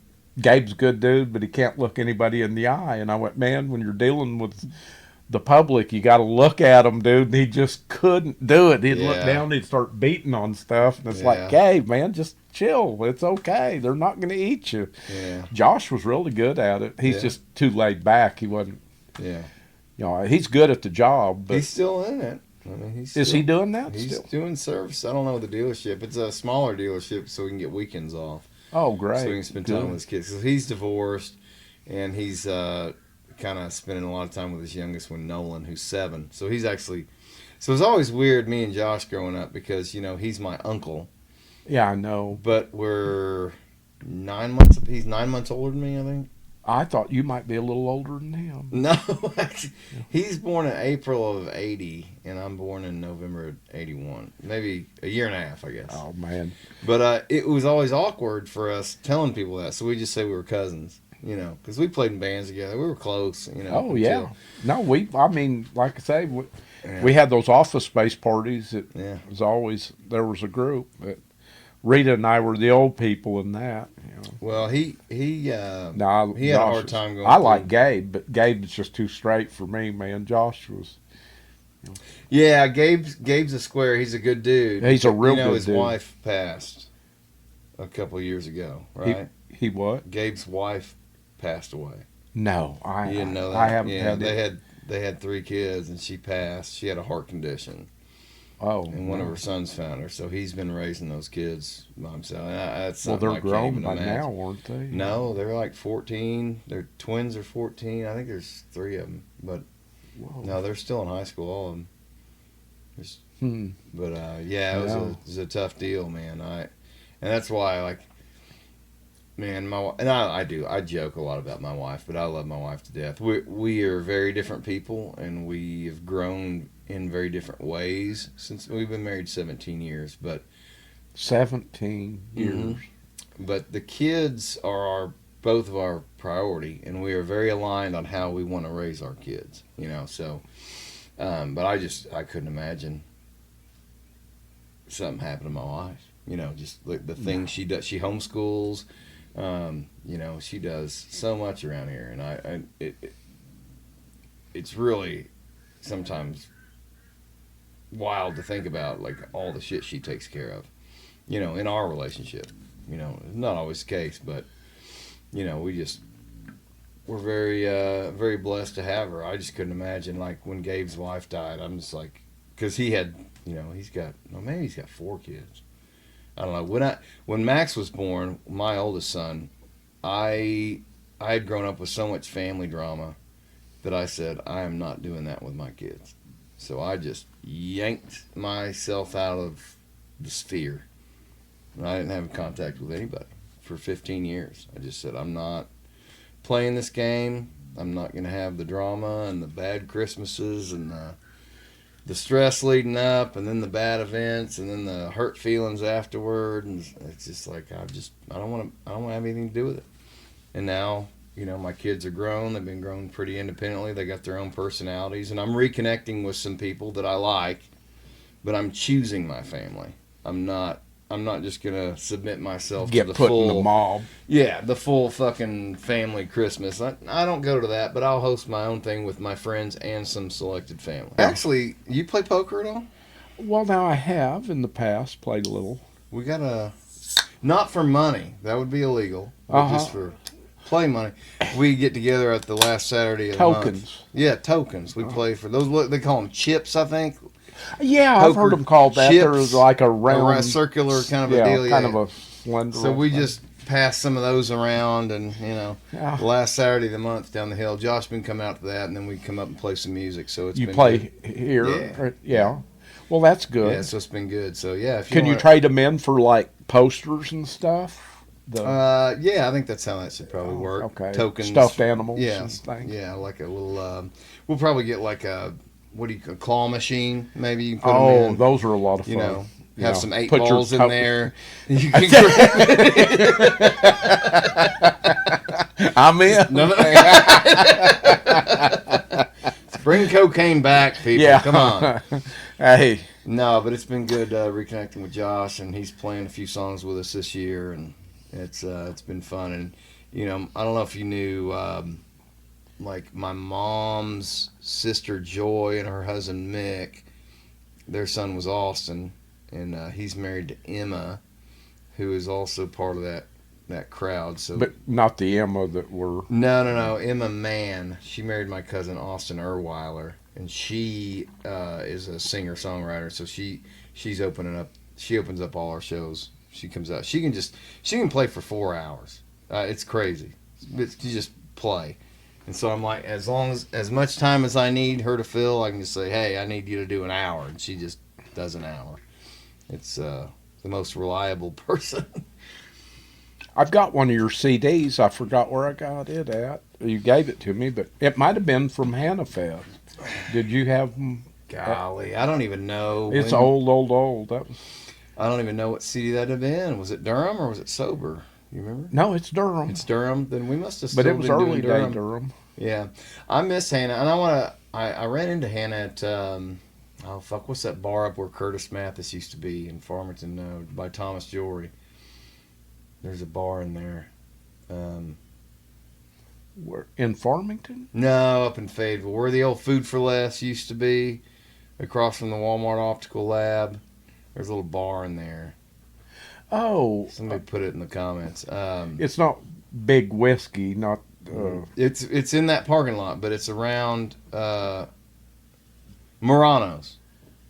Murano's is in that. Oh, okay. That lot, but Kimball, Kimball, my Yeah. uncle Kimball. His band plays there every now and then, and we're looking at. I've got a friend who's a podcaster in Farmington she runs a podcast, and she's going to start doing, or has talked to them about doing a live podcast there, which would be a good gig for us to play, because she wants some live music. So me and my dad and my middle son Walter have started a band, and we've got a bass player who was actually the dad of one of my best friends growing up, Jared Seipert. So we got my son playing with 3 wizened old musicians, right? And he's gotten very good. And I told you, we thought he was going to play the whole show because our drummer wasn't going to be able to do it. And now he is, but it still made Walter a lot better, just that repetition. But he loves it, man. He's just fucking obsessed. It's kind of like the dirt bike thing. You get that passion for whatever it is.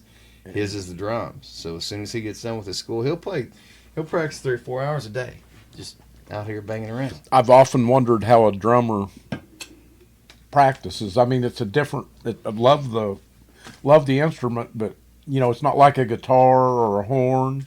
I mean, it's drums, man, and you don't have to learn chords. You just have to learn rhythm and Yeah. bang. He tried guitar out, and he was like, this ain't for me. And he was already playing drums, but I'm a pretty demanding person to work with. If you're gonna play in my band, you're gonna have to fucking step it up, So I wasn't easy on him. I was like, this is not, here's what we need to work on. And he just put his head down. I said, you got talent, you got natural ability, that's obvious. But I've seen, you remember Matt Jones, the quarterback for Arkansas, Yeah. right? You remember when he went into the NFL and just half-assed his career into non-existence. Matt just never. He's one of the most gifted natural athletes ever. But zero work effort. Because I just don't think playing ball was his I don't his think deal. so either. He liked to do coke and... Man, I've got an autographed picture of him on my hog shelf, and Matt Jones was unreal. to watch He was him a play freak. ball. People that had never played against him could not.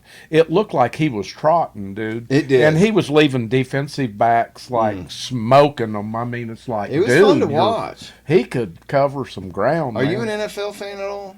Not anymore. I used to be. Guess what? I was a Niner fan since I was that big. John Brody, Gene Washington. Yeah. Then Colin Kaepernick came along, and that Ugh. ruined the NFL for me. Did it? I hate that.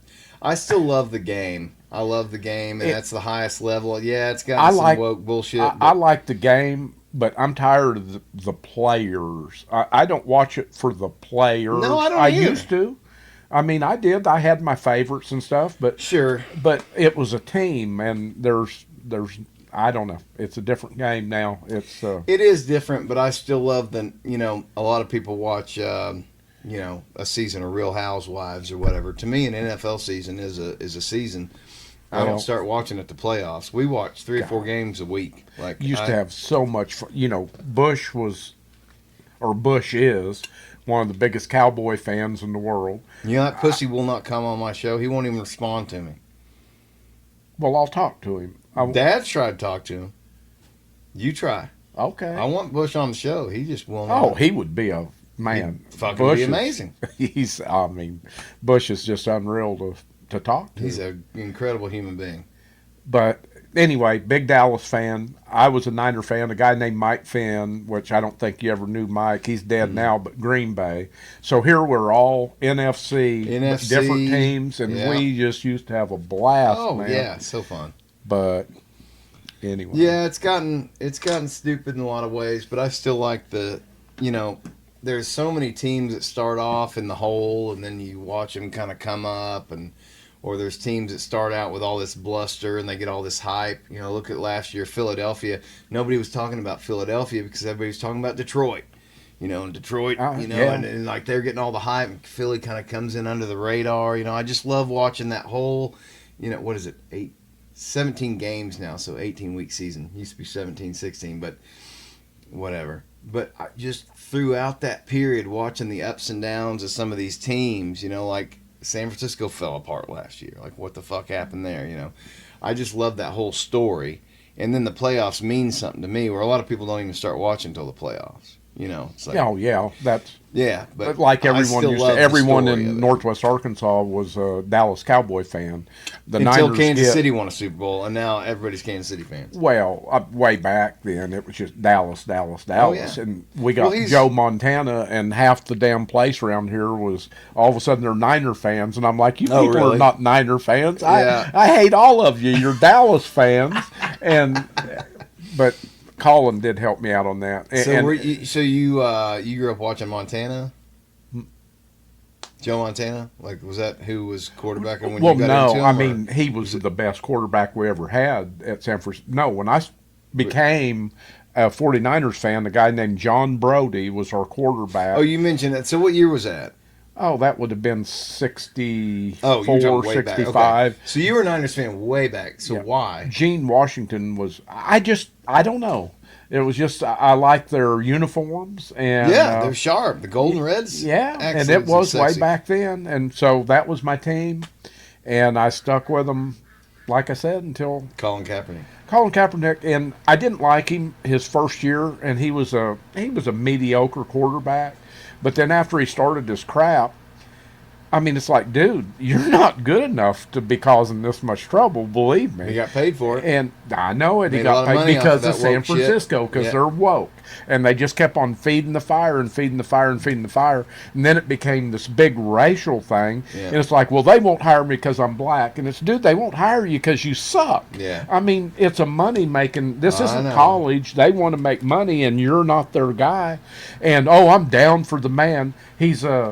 He was an adopted by a couple of rich liberal white people. White people, yeah. And he's just had such a rough life. Rough. I mean, he's a lot bigger than me, but I would find a way to kick his ass if I could ever find him.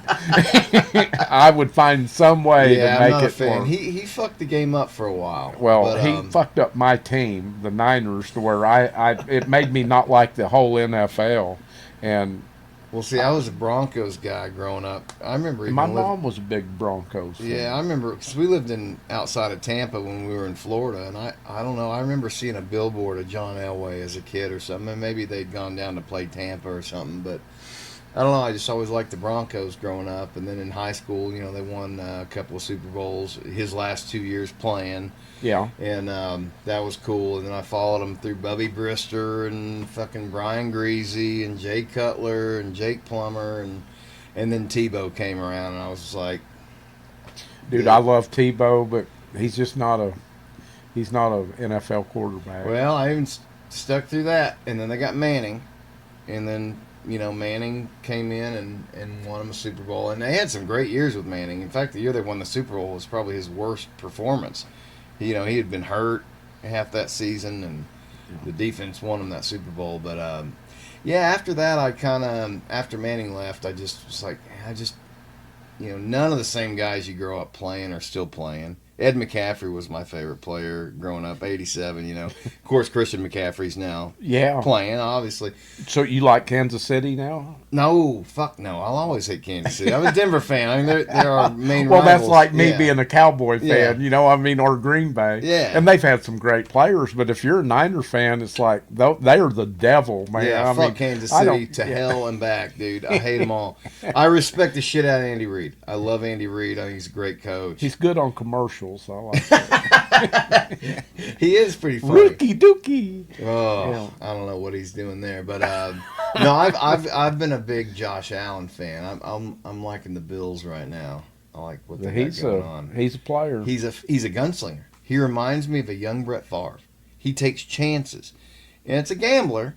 Now you might throw a pick six, but you also might throw that sweet ass touchdown right in between. I just like a gambling quarterback. I went through 20 years of watching Tom Brady's calculated dunk passes, screen passes. That's the best quarterbacking you can do, but it's not exciting. It's not exciting. You're 47 in the air, straight down Yes, the sir. middle. 100%. Yeah, Brady was boring to watch unless he was down by 28 and came back.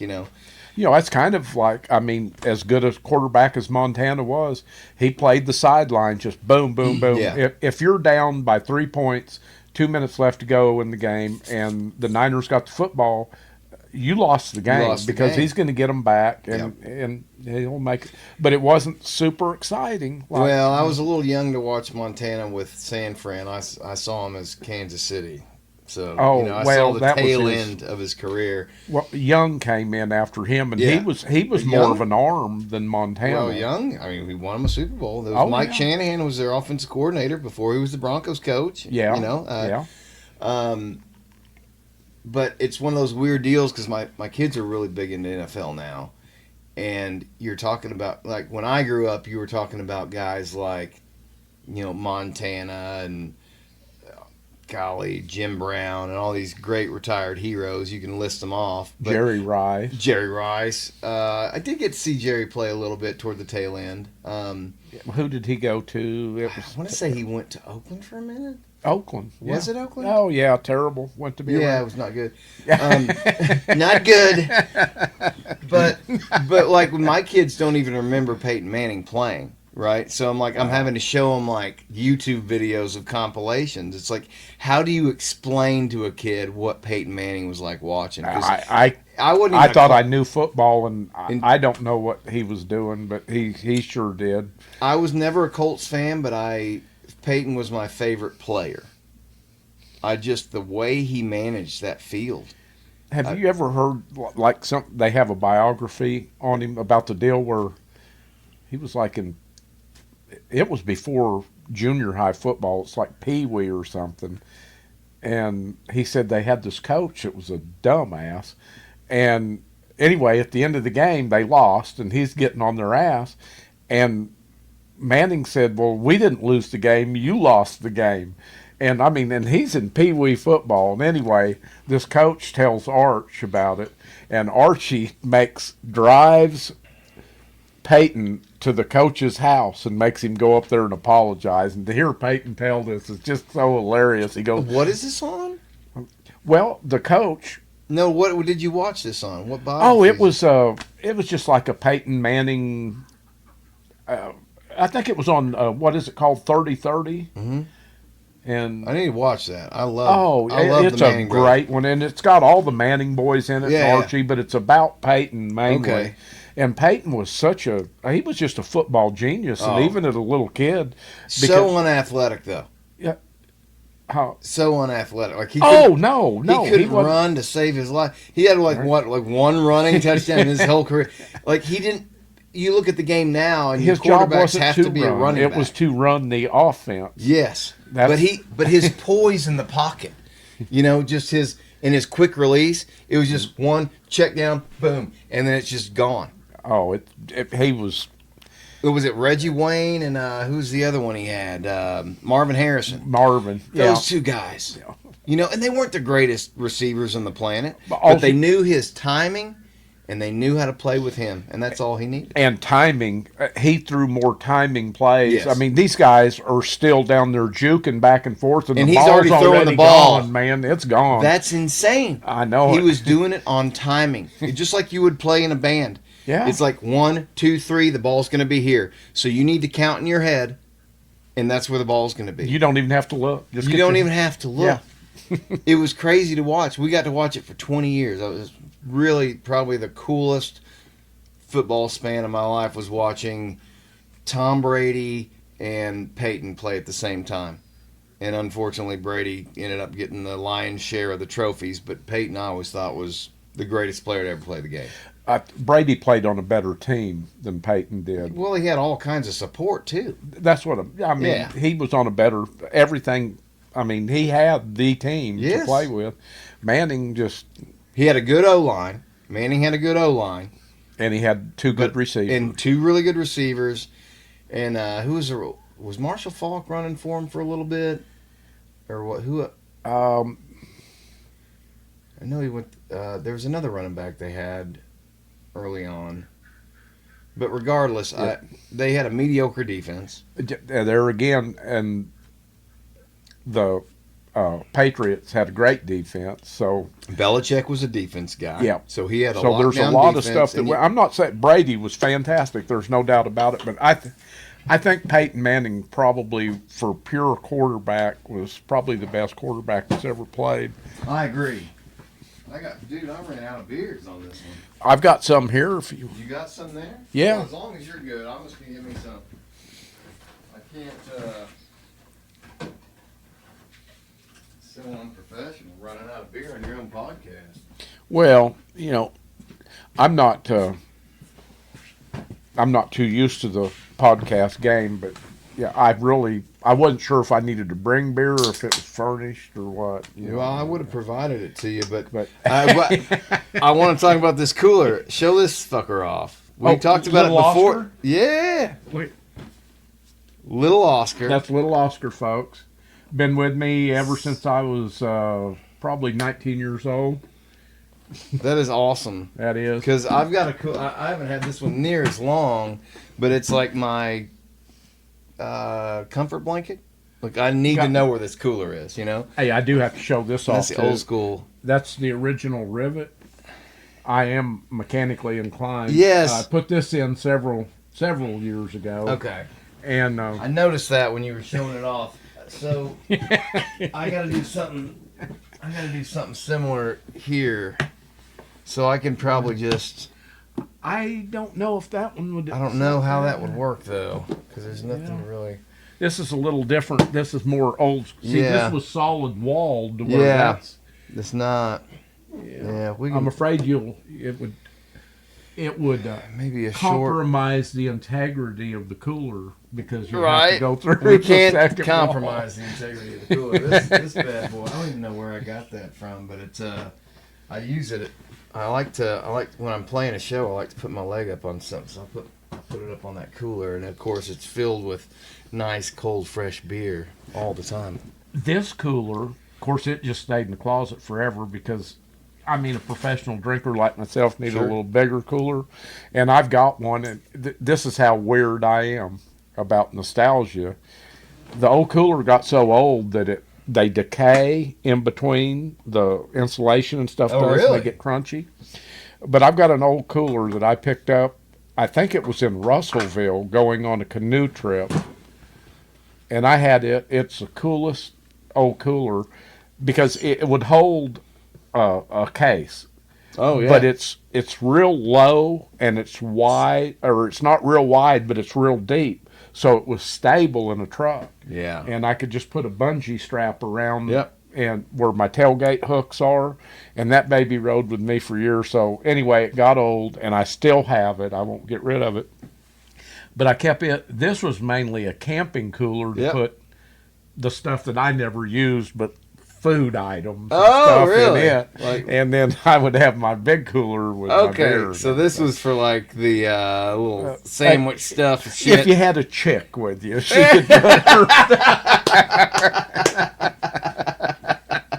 Yes, that. That kind of stuff. You're my kind of guy, Dana. It's kind of weird. You're an alpha male with 2 female names. Actually, 3 female names. Really?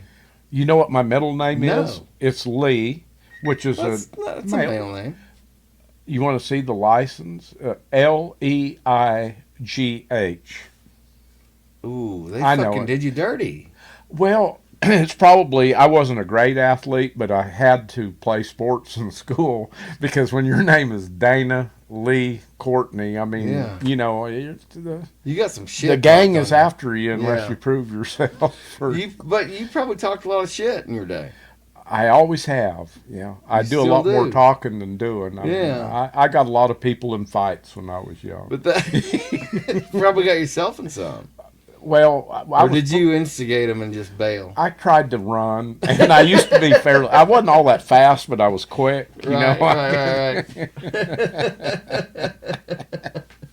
Then the knees got Kindred bad. spirits, man. That's a good thing. I talk a lot about chosen family. It's just the people you want to be around. I know so many people whose lives are completely controlled by family they hate. It's like every weekend we got to go to the in-laws or do this or do that. And I'm like, all it takes is one word, and that word is no. Yeah. And you're too pussy to say it. And it's got one less letter than yes. It's easier to say. Yeah, it is. But people are terrified of going against the norm. Man. You know, and I've never. I've gotten it. always thought it was fun to be on the other end of it. I've you know. always wanted to be on the other end of it. You know, just do something. The black sheep. You know, Well, it gives you something to do. throw some chaos. I in mean, the fucking yeah, mix, right. You know? Let's put a fly in the ointment here. Yes. But you know, there's real people and there's fake people, and you know, if you can see through the bullshit, I got no interest for that. You know. There's The fight thing, I've got to bring this up, and you probably went to school with his boy, and he was your head of maintenance at Farmington Schools, Reggie Higgs. Did you know Tyler? Mm-hmm. His boy, he was a baseball player. Yeah.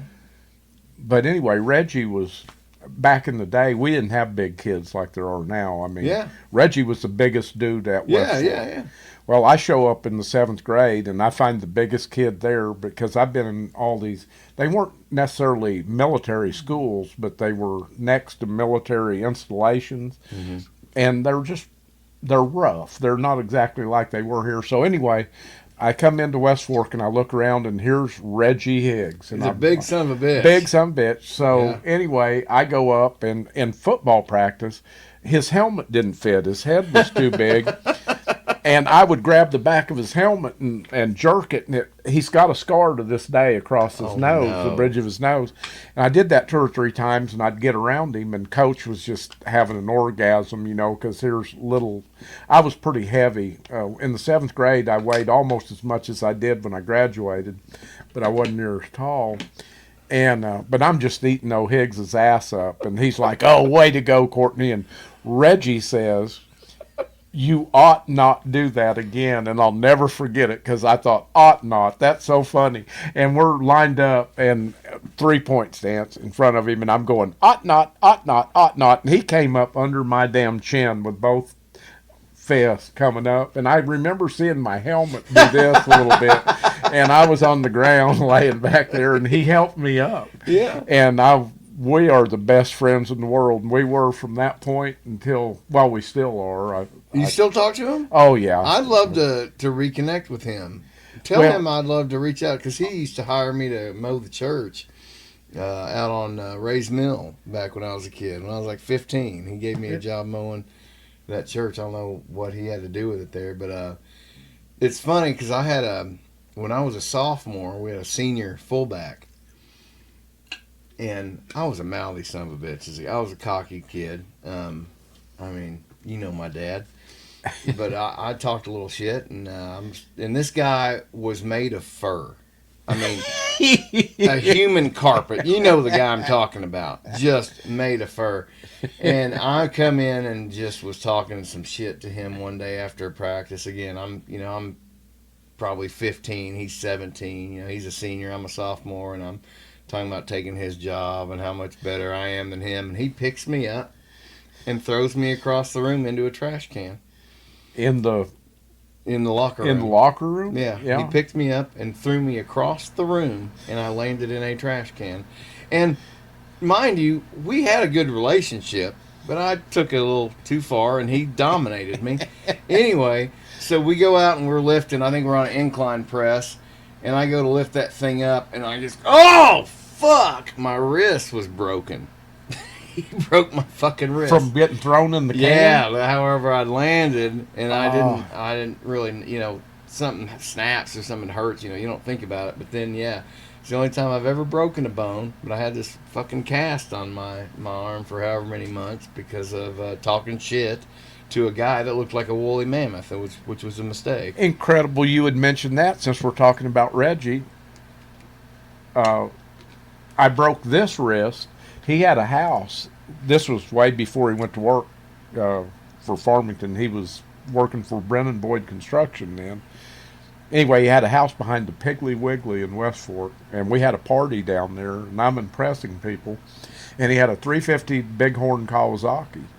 And I get it out, and he said, "Now be careful on that thing. It's pipey." And I went, "Yeah, right, Reggie." And anyway, I was always a little bit more crazy than Reggie, so I'm doing wheelies through the Piggly Wiggly parking lot. It's like 12 o'clock, and this girl, in fact, she was she was the secretary at the lumberyard I worked at's daughter, and she was working at the corn dog factory up in the mall back then. She said, "I'll go out with you," and she's like 2 or 3 years younger than me. I mean, I'm out of school now, and she was legal. But anyway, she said, "But you got to stay sober enough to get me back because her car's at the mall." And I went, "Yeah, no problem whatsoever." And anyway, doing the wheelies through that, and that's not enough. So there was this, it's hard to explain, but there was a car wash that set up on this hill up on the highway, and a real steep bank ran up to it. And I'm like, I'm going to hill climb that and really show off in front of all these people.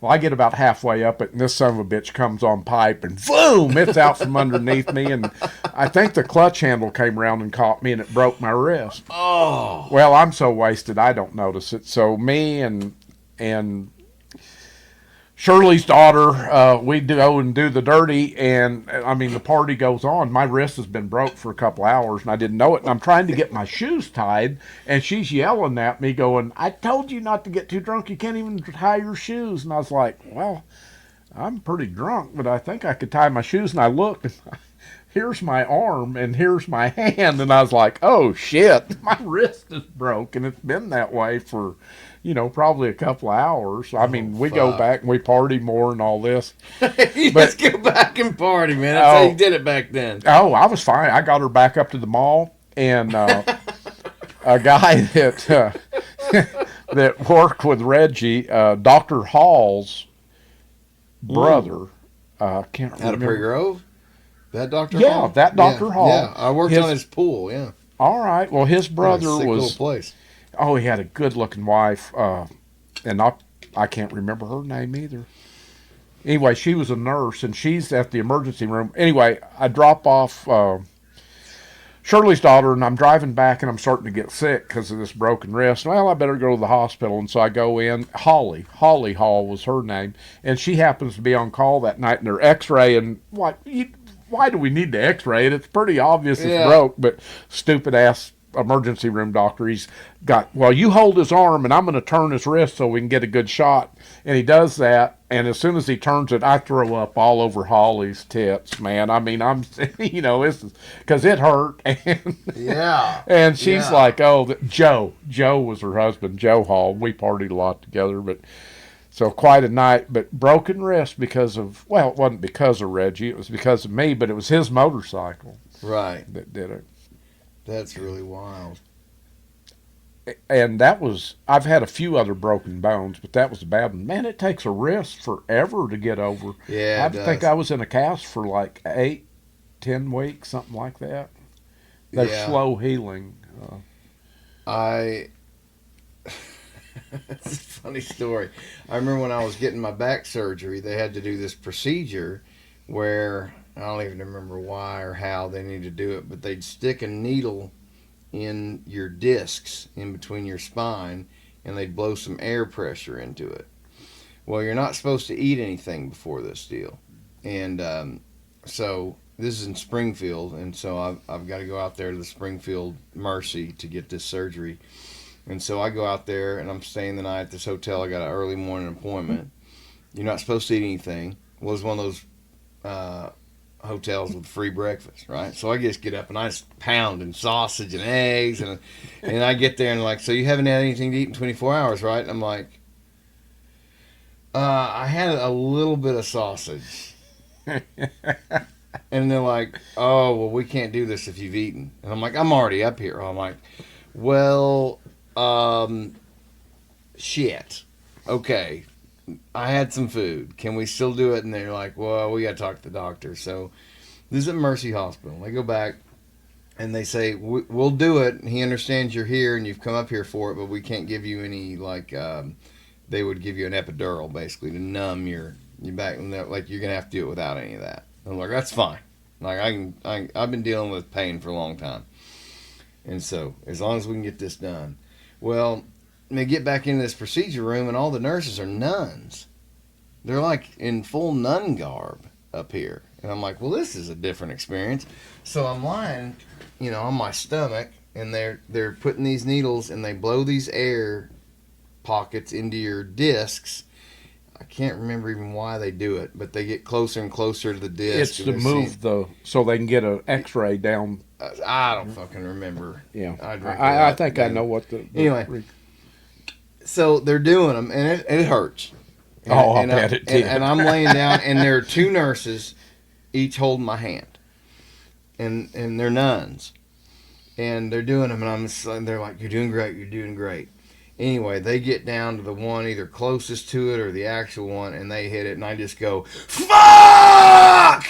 And these Catholic nurses are going, "You're doing great, honey. Just push through it. Just push through it." I was like, "Oh my God!" And yeah, so that was wild. And then they finally fixed that goddamn disc in my back, and I was able to walk again. But it took a year to get through all the bureaucratic red tape. Like, apparently there's people. But you didn't go kill the CEO of United Health? No, I went back to the motel and got some more breakfast after that. Because there you go. No, but so they didn't have to fuse anything. You've got mobility. Yeah, they put a new disc in it. It's a synthetic. Oh, that's great, rubber man. fucking, yeah. This stuff, I've known a lot of people that got out of pain from them. They'll fuse together, but golly, they're never the same. Well, it's especially worse in the neck, I hear. Like, if they got to fuse that shit. I don't know with the back, if they fuse it, how much that hurt. I've never had to fuse anything. But yeah, I've got full mobility. I mean, I'm mid-40s now, so I mean, any lower back kind of shit, muscle-wise, bothers me just because it's not strong. But yeah, no being a cripple anymore. Well, I've still got my cane though. I kept it. Nostalgia. There you go. I still got that fucking cane to remind me, because it was sad. I was like 2015, so that's 10 years ago. So I'd have been like 33. To be in your 30s and be crippled. Did you hurt it playing ball? Yeah, I was against Shiloh Christian. Those were the dirtiest motherfuckers on the football field. The Lord works in mysterious ways up right. in Springdale. He does. But it's kind of a wild deal to have played against Gus Malzahn twice. We played in my junior year and our senior year, and they had the no-huddle offense. And we were still running wide receivers out to tell the play, and then you ran it up the middle every time. That's how we did it. You ran it up the middle twice and then did a pass on third and... No. We'd chance it up the middle the third time and then punt. Oh, so, all right. Well, you got a lot of work. Man. No, I was the running back, so I was always happy to get the runs. But against Shiloh, those guys had a no-huddle offense. So as soon as the play was over, they were already lined up, and they had these it was a pole with these 3 flipboards on it, and that's how they showed the play. Had these symbols on it. Nobody knew what the fuck it meant except for their offense. So they just looked over there, and they'd run the play. So by the time you're done with the first quarter, you're exhausted. Like, there's no break. There's no running wide receiver. You're just fucked. And it was just, he changed right here in Northwest Arkansas. Gus Malzahn changed football forever. And I got to play against him. Like, that's kind of wild. Well, and that was good. He changed the NFL. Did you play both sides of the ball? Yeah, we didn't have, we definitely played both sides. So that was part of it, too. Even though they were a smaller school, I think they did have an offense and a defense. But yeah, as soon as you got out there done, if you punted, you were out there on defense. I'm trying to think of his name. He probably was their quarterback when you played. For what team? Well, I played against Josh. Josh Floyd was a senior, so Ronnie Floyd's son was the quarterback my junior year, and then Rhett Lashley. Rhett Lashley, who was the quarterback. Rhett Lashley. Now, is that even fair? Rhett Lashley. I played against him. Now, here's his name. Number 1, Rhett Lashley. That's a quarterback, if I've ever heard. That's a fucking badass name. Rhett Lashley. A woman has a cardiac arrest, and Rhett runs off the field to her aid and is doing chest compressions before the medical aid gets there. Apparently, he saved 2 or 3 stray dogs, and I'm so happy for him. Rhett Lashley, it's like, good God almighty, is this guy sent down from heaven or what? It was unreal. And I think he's coaching in Fort Smith or something now. But, he's somewhere, yeah. But I just thought, my God, this guy, he makes a Boy Scout look like the devil spawn, Rhett Lashley. We've got a cardiac arrest. Oh, Rhett. Well, we thought Josh Floyd was bad, but Josh Floyd was like 5'5". He was a short little bowling ball. Well, Rhett wasn't real big. I thought he was pretty tall. Was he? I ain't seen him since 90. But Rhett was so good, it's like Rhett cuts loose with a 46-yard bomb, and Rhett catches the ball. He throws it. And he's signing autographs on the way into I know, he's literally running down the field signing autographs, kissing babies and grabbing titties, What else are you going to do? Wow. Well, it's just that name. He couldn't go wrong. No, you can't go wrong. If I ever happen to have another kid, I doubt that's going to happen at this point, but I'm going to name his... I'd have to go with the Lashley. It goes so good with Rhett. What about Lash Retley? No, it doesn't work. It's got to be... Then it'd be like Lash LaRue. No, you can't do that. But you're not snipped, are you? You're still shooting... I guess if I was shooting, I'd have to ask the toilet anymore. I don't know, I think my wife's always wondering why I'm bringing fucking paper towel slices into the office with me. It's not as telltale as a sock, right?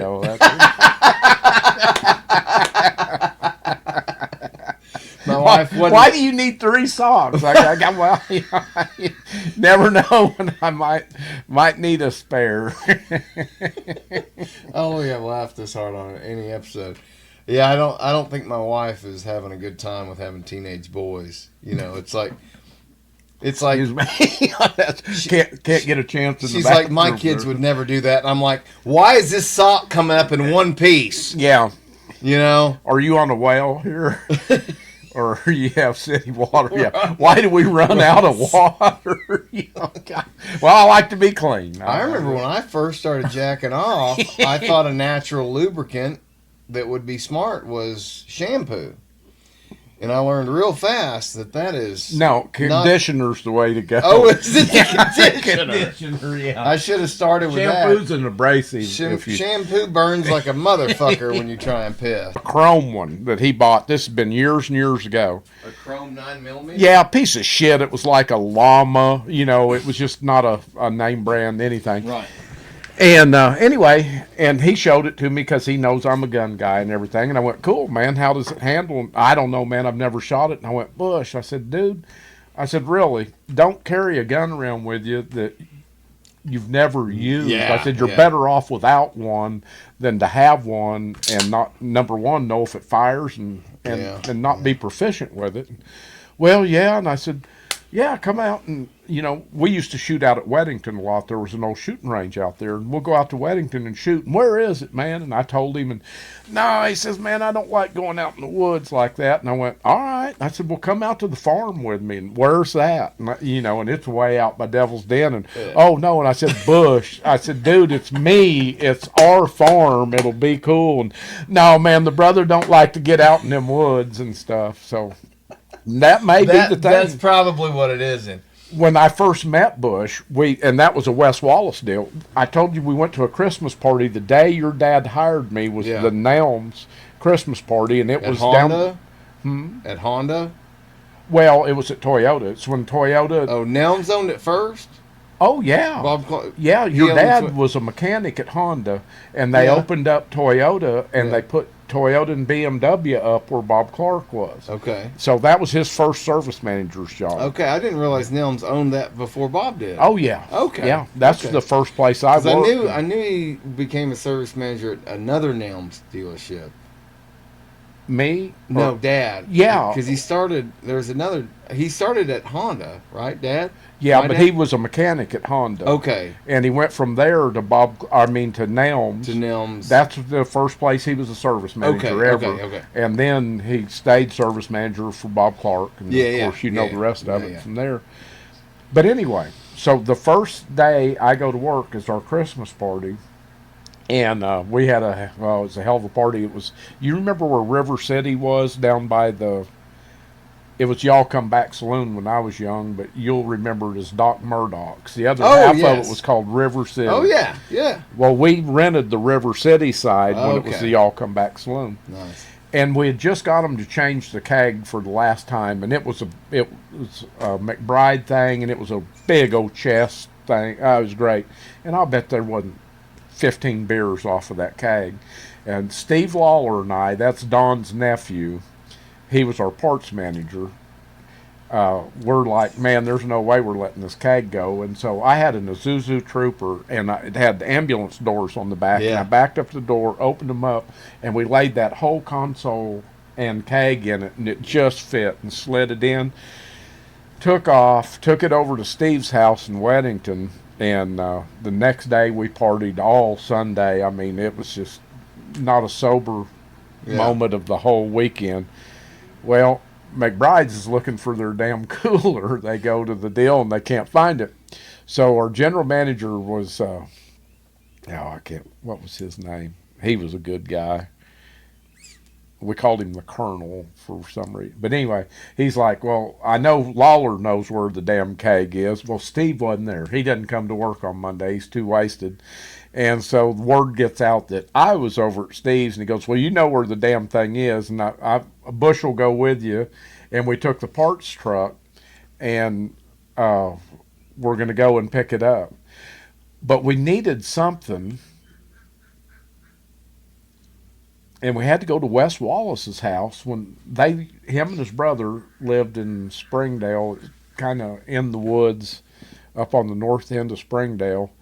But we had to take the parts truck, Wes worked in parts then, and go over to Wes's house and get something. I can't remember what it was. Well, Bush is with me, and I'm taking the wrong road. I'd been to Wes's house a couple of times because we used to dirt bike. And anyway, I go up the wrong road, and we go up, and it's one of these old shacks, and it's got rebel flags in the windows. And Bush is sitting with me, and he goes, Courtney, get the hell out of here, Courtney. And I said, open up the glove box. There may be a gun in there. And there wasn't. But there was a magazine for a little Ruger 1022. And I said, well, we got a magazine anyway. But he was hating that. But anyway, that's Bush and I's hilarious. first escapade. But Well, no, yeah, Bush has not responded to me, and Dad reached I'll out to him. talk to I him think about it that. might have to do with us being out in Podunk, Arkansas. It might, but if I'll come with, You know maybe where I can Bush talk him lives? into it. You know where Bush lives? I don't know exactly where it We can is. find out easily. If we kidnap him, is that a hate crime? Like, is that? We love him. I'm bad to use racial slurs, and Bush doesn't care because we're real good friends. If I'll keep my slurs down to a Yeah. minimum, I think it'd just be a If we just like hog-tied him and brought him over to bush hog tie. Bush hog, There you go. Yeah. we got to get Bush on.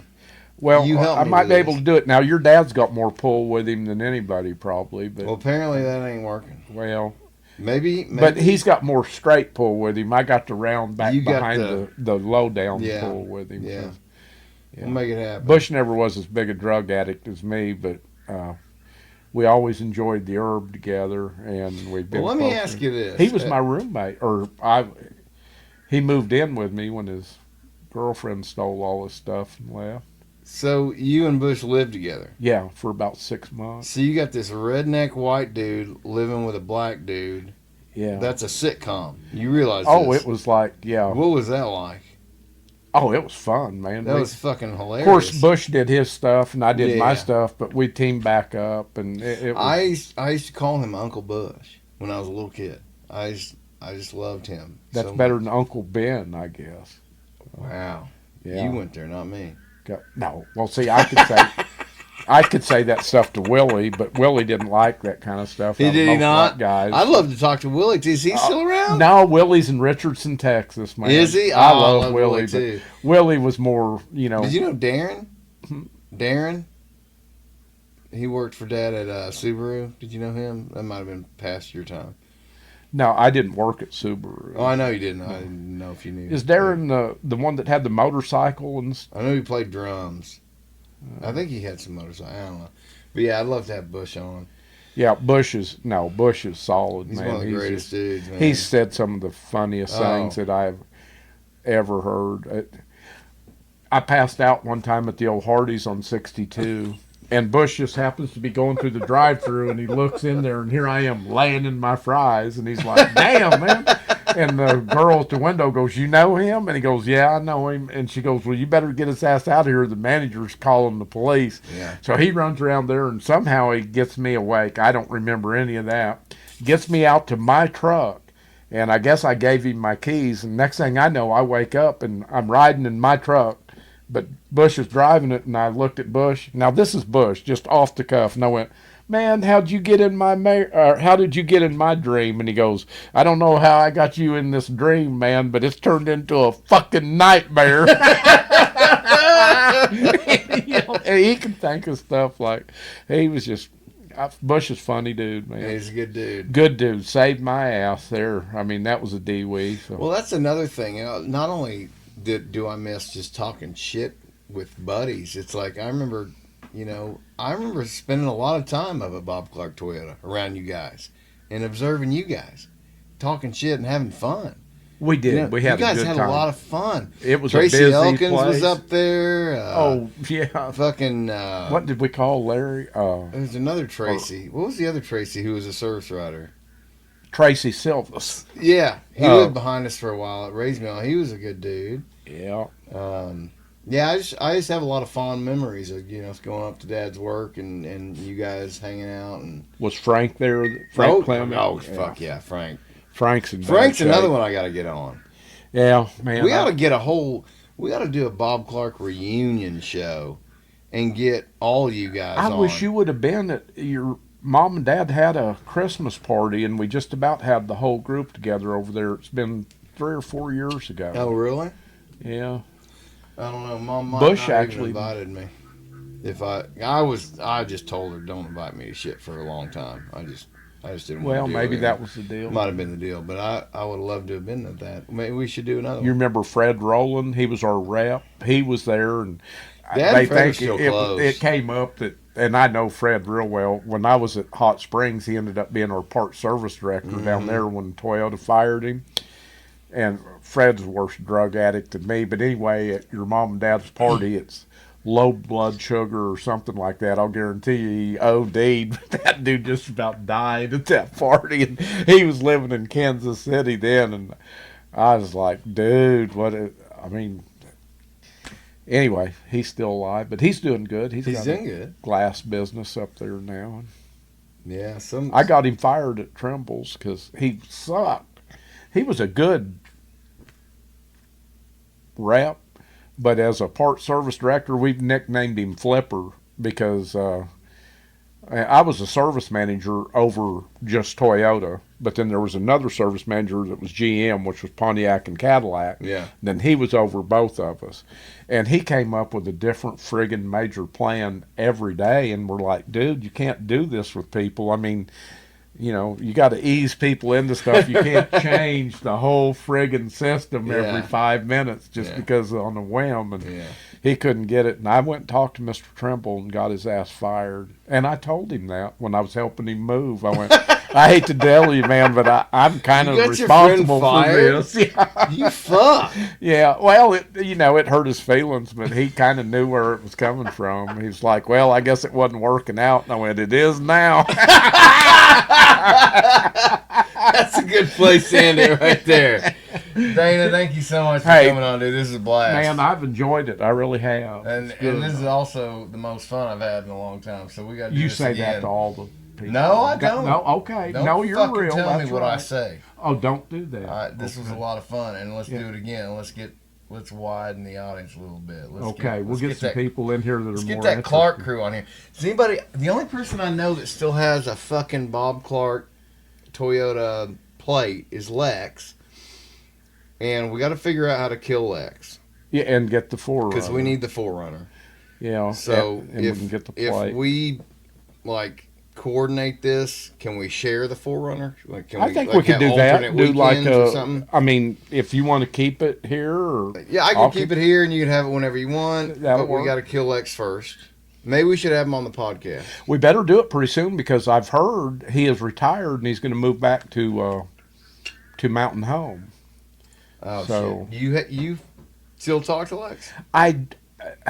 No, not a lot. Okay. And I like Lex a lot. I really do. But it's just one of them deals when the party and we got to get that 4Runner off of him. Yeah, we got to do that. Durham Fest is on June 7th. You're coming out to that, I hope. Yeah, I'm gonna. And then after that, let's put our heads together and get a Bob Clark reunion show. Okay. Yeah. Oh, and do that'd be great.